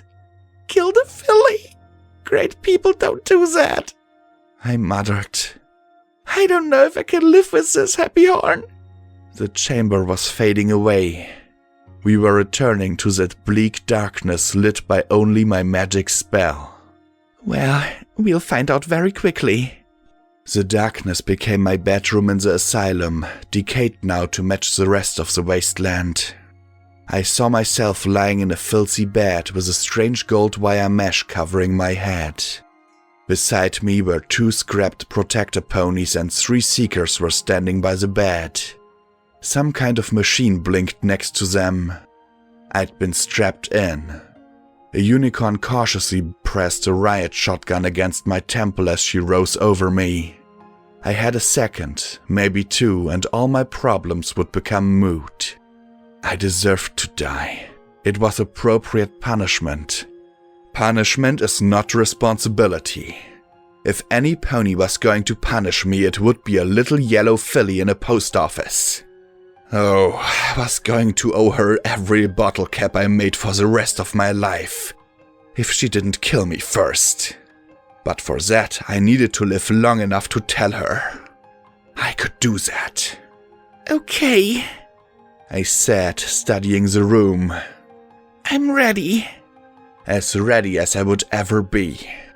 I had no idea what I would say to the real Scotch tape. Glory, charity. But I had 3 choices, and for me there really was only one. I just wished I was certain which one it was. The olive filly nodded, then frowned. Then she scowled, and finally her face turned blank with shock. What is it? I asked softly. I can't seem to deactivate while a simulation is running, she said as she raced over to the machine next to the bed. The protector ponies would have to push the button to deactivate the simulation. And they were both scrap metal. You mean I went through everything and I can't wake up? I said in disbelief. No, and there aren't any protector ponies who can get to my node to disconnect me from you. Not in the 3 seconds we have, assuming they could get there at all. The olive earth pony stared off into space for a long moment. There's only one way. You have to disrupt my node yourself. I stared at her with a cold frisson going along my mane. That sounds insanely similar to you have to kill me. So I know that's not what you mean. She closed her eyes. I jumped to my hoofs, my weapons vanishing. No! Fuck no! What is the fucking deal? I finally accept what I did and you're going to... This is crazy! This is some kind of crazy, fucked up golden blood fucking with my mind simulation, isn't it? I'm sorry, Blackjack. She bowed her head. No, don't be sorry, because I'm not going to do it. N-O, fucking no! I sat down, sweeping my legs wide before I turned away from her and crossed my forelimbs in front of me. Blackjack, she said softly as she trotted in front of me. I was founded 204 years ago to help mentally hurt and emotionally injured ponies. I have had 268 patients. Do you know how many I counted as successes? She asked as she put her hoofs on my shoulders. I shook my head, not trusting myself to speak. One pony who I think might have a chance at a life and happiness. You. Every pony else died with the world, perished at their own hoofs, or simply faded away broken and alone. You're the first and the last patient that Happy Horn Gardens will ever treat. But if you stay here, then in 3 seconds that won't matter. You're trying to guilt-trip me into killing you to save myself, I said. I'm trying to give you a chance like you give so many others, the olive filly said. I don't deserve it, I whispered. I disagree, she countered. Little hoofs held mine. I've seen the measure of your mind and heart. Please, give yourself one too. I stared at her. I tried to summon up a gun, a sword, knife, a magic bullet. I can't. I stared at her in shock. I can't make a weapon. No, I think we're both exhausted. The attackers have destroyed so much of the facility that I no longer have the hardware I'd need to support a change in my projected form. I hoped to take the shape of Sanguine, some pony you could kill easily. But I'm stuck like this, she said. She bit her lip, then closed her eyes. You know what you have to do. What do I stammered and then backed away. No! Hell no! You... what? With my... I thumped the sides of my head. This was a nightmare. A complete nightmare. I had to wake up. Please. But it wasn't, and I didn't. Please, do it, she said in a whisper. I didn't trust myself to speak. I tried so hard to summon a weapon. Something to make it quick and clean. But I had a way, and I knew it would work. I knew because I'd used it before. I stood before her, looking down at her. Goodbye, Happy Horn. Goodbye, Blackjack, she said. And before I could hesitate a moment longer, I reared up. 1, 2, 3.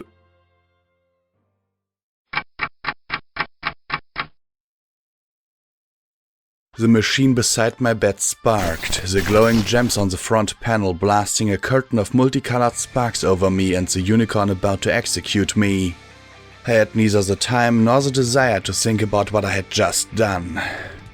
For once, I was immensely thankful that I had 3 ponies on the verge of killing me.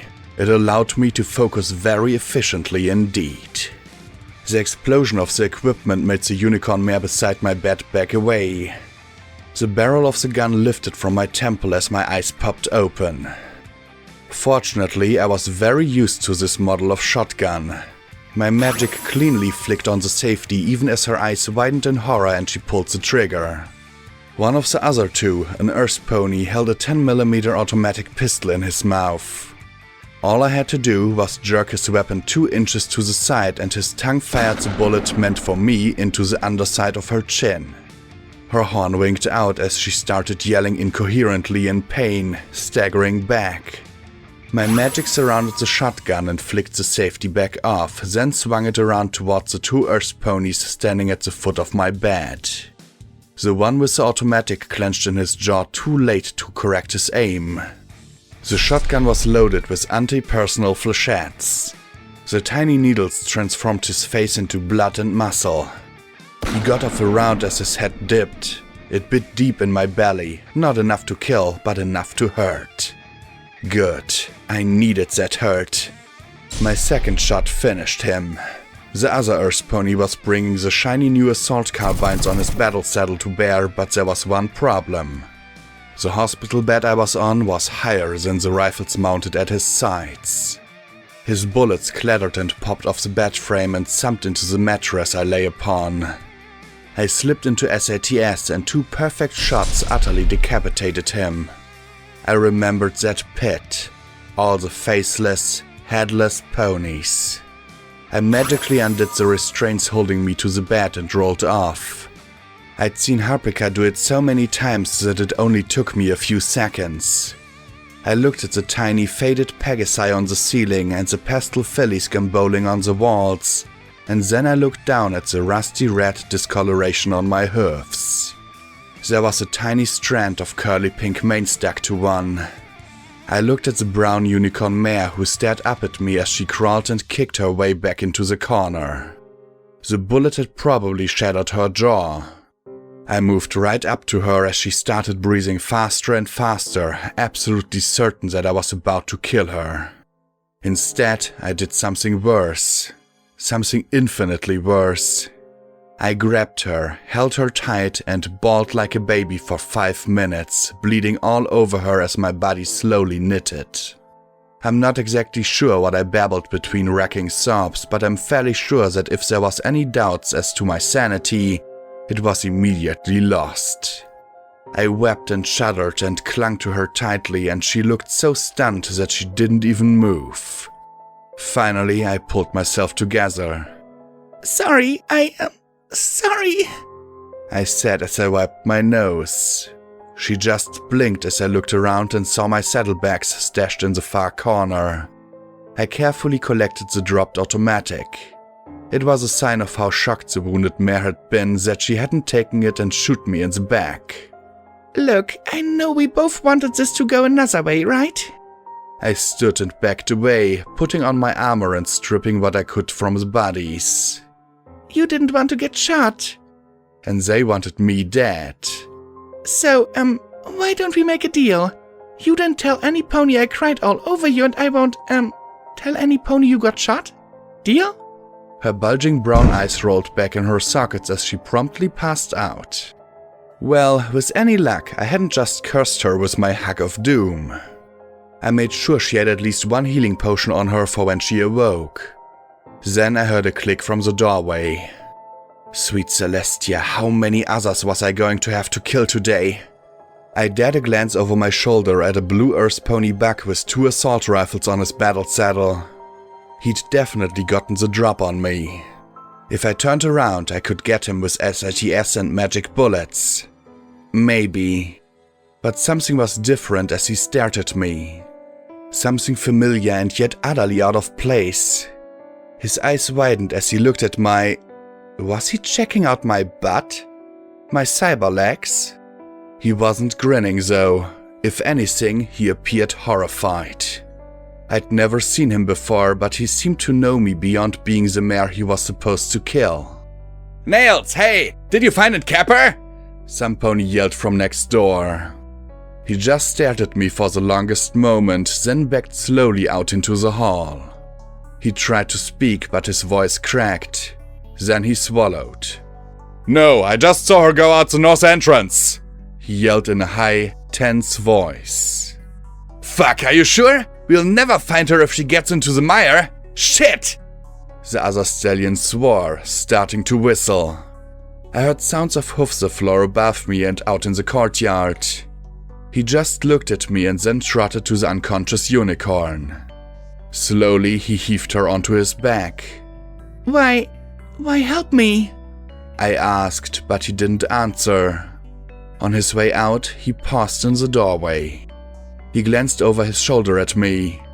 Sorry. And with that, he was leaving as well. There were shouts and calls of Norse from outside, and I even heard the faint rumble of the tank. After a few minutes, I stepped out into the halls. Protector ponies lay in heaps, sentries smoldered, and the brown waterlogged walls were pocked with bullet holes and broken from explosions. Slowly, I walked back to the smoking machine beside my bed. I took a piece of pink mane still stuck to my hoof and tied it in a bow on the top of the box. Then I leaned in and kissed the metal casing softly. So, you did it again, Dila rasped quietly. I looked at him standing beside the door. Slowly, I reached out a hoof and dragged it along the faded and water-stained folds painted on the walls. You're going to have to be a little more specific. I do a lot of things. I kept my voice low, not able to raise it just now. It was like a horrible dream. I wished all of it had simply been a dream. Kill fillies, face horrors, feel guilty, fight pointless battles for no reason. I do it all. You overlook one thing, Blackjack, he said with a tired, sad smile. You endure. I looked at him, the ghost in my pip back. Maybe I did. Maybe I was like coal and the hoof was simply increasing the pressure more and more till I combusted, or didn't coal magically become something else? Rubies? Rubies came from coal, right? I need a place to sleep. Any ideas? I asked warily, knowing that it wouldn't be a pleasant rest, but it would be rest. Head southeast of here. On the south side of Black Pony Mountain there's a house. It should be safe to catch some sleep there. He rasped as he tucked his head down over his eyes. After that, Hightower? Or are you going to take my advice and leave? Go find a life at 10 Pony. Help little Pip deal with her monsters. Get the fuck out of the hoof. I looked at the Scotch machine and the little bit of pink. Really, it was a smart thing to do. I knew it. Anyone that lived in the hoof knew it. But, come on, dealer, you know I'm not smart enough to do that. I said with a tired smile of my own, resting my head against the wall a moment. A bit of gratitude for a place of healing that helped me. I'd made a horrible mistake, but once I'd dodged my own self-destructive urges. I had a problem, one every bit as horrible as the addiction P21 had fought. But he'd faced his nightmares. How could I do any less? The walk out was a bit surreal. Most of the bodies had been stripped by their fellows. Wasteland looting instinct, I supposed. Still, I found some more ammo for my guns. I stood at the intact fountain by the entrance and washed my hoofs of the blood, though they'd probably always be stained. I'd never be able to pretend otherwise. I looked around the blasted halls. I half expected to wake up, meet with Sanguine and listen to her talk about how I had regressed, followed by an exploration of my interesting dichotomy. I half wanted to step into the courtyard just to make certain there was no concert planned. But there was nothing here. The dream was over. I was awake. I was back. I guess happiness would be far too much to expect and more than I deserved. As I walked out of the asylum, I looked north at the distant lights of the Seekers as they went off in the wrong direction. Slowly, I trotted south towards the parking lot. The large and stately building that had been my home for the last few weeks of a dream had been almost completely demolished. Almost nothing of the roof remained and one whole end had been collapsed completely. I passed by a plaque. It'd been dinged up pretty badly, but I could still read it even in the early morning darkness. Happy Horn Gardens. May all find peace and healing within. I touched it gently and moved away to the southeast. Maybe I had. A little. More than I deserved. Footnote: maximum level reached.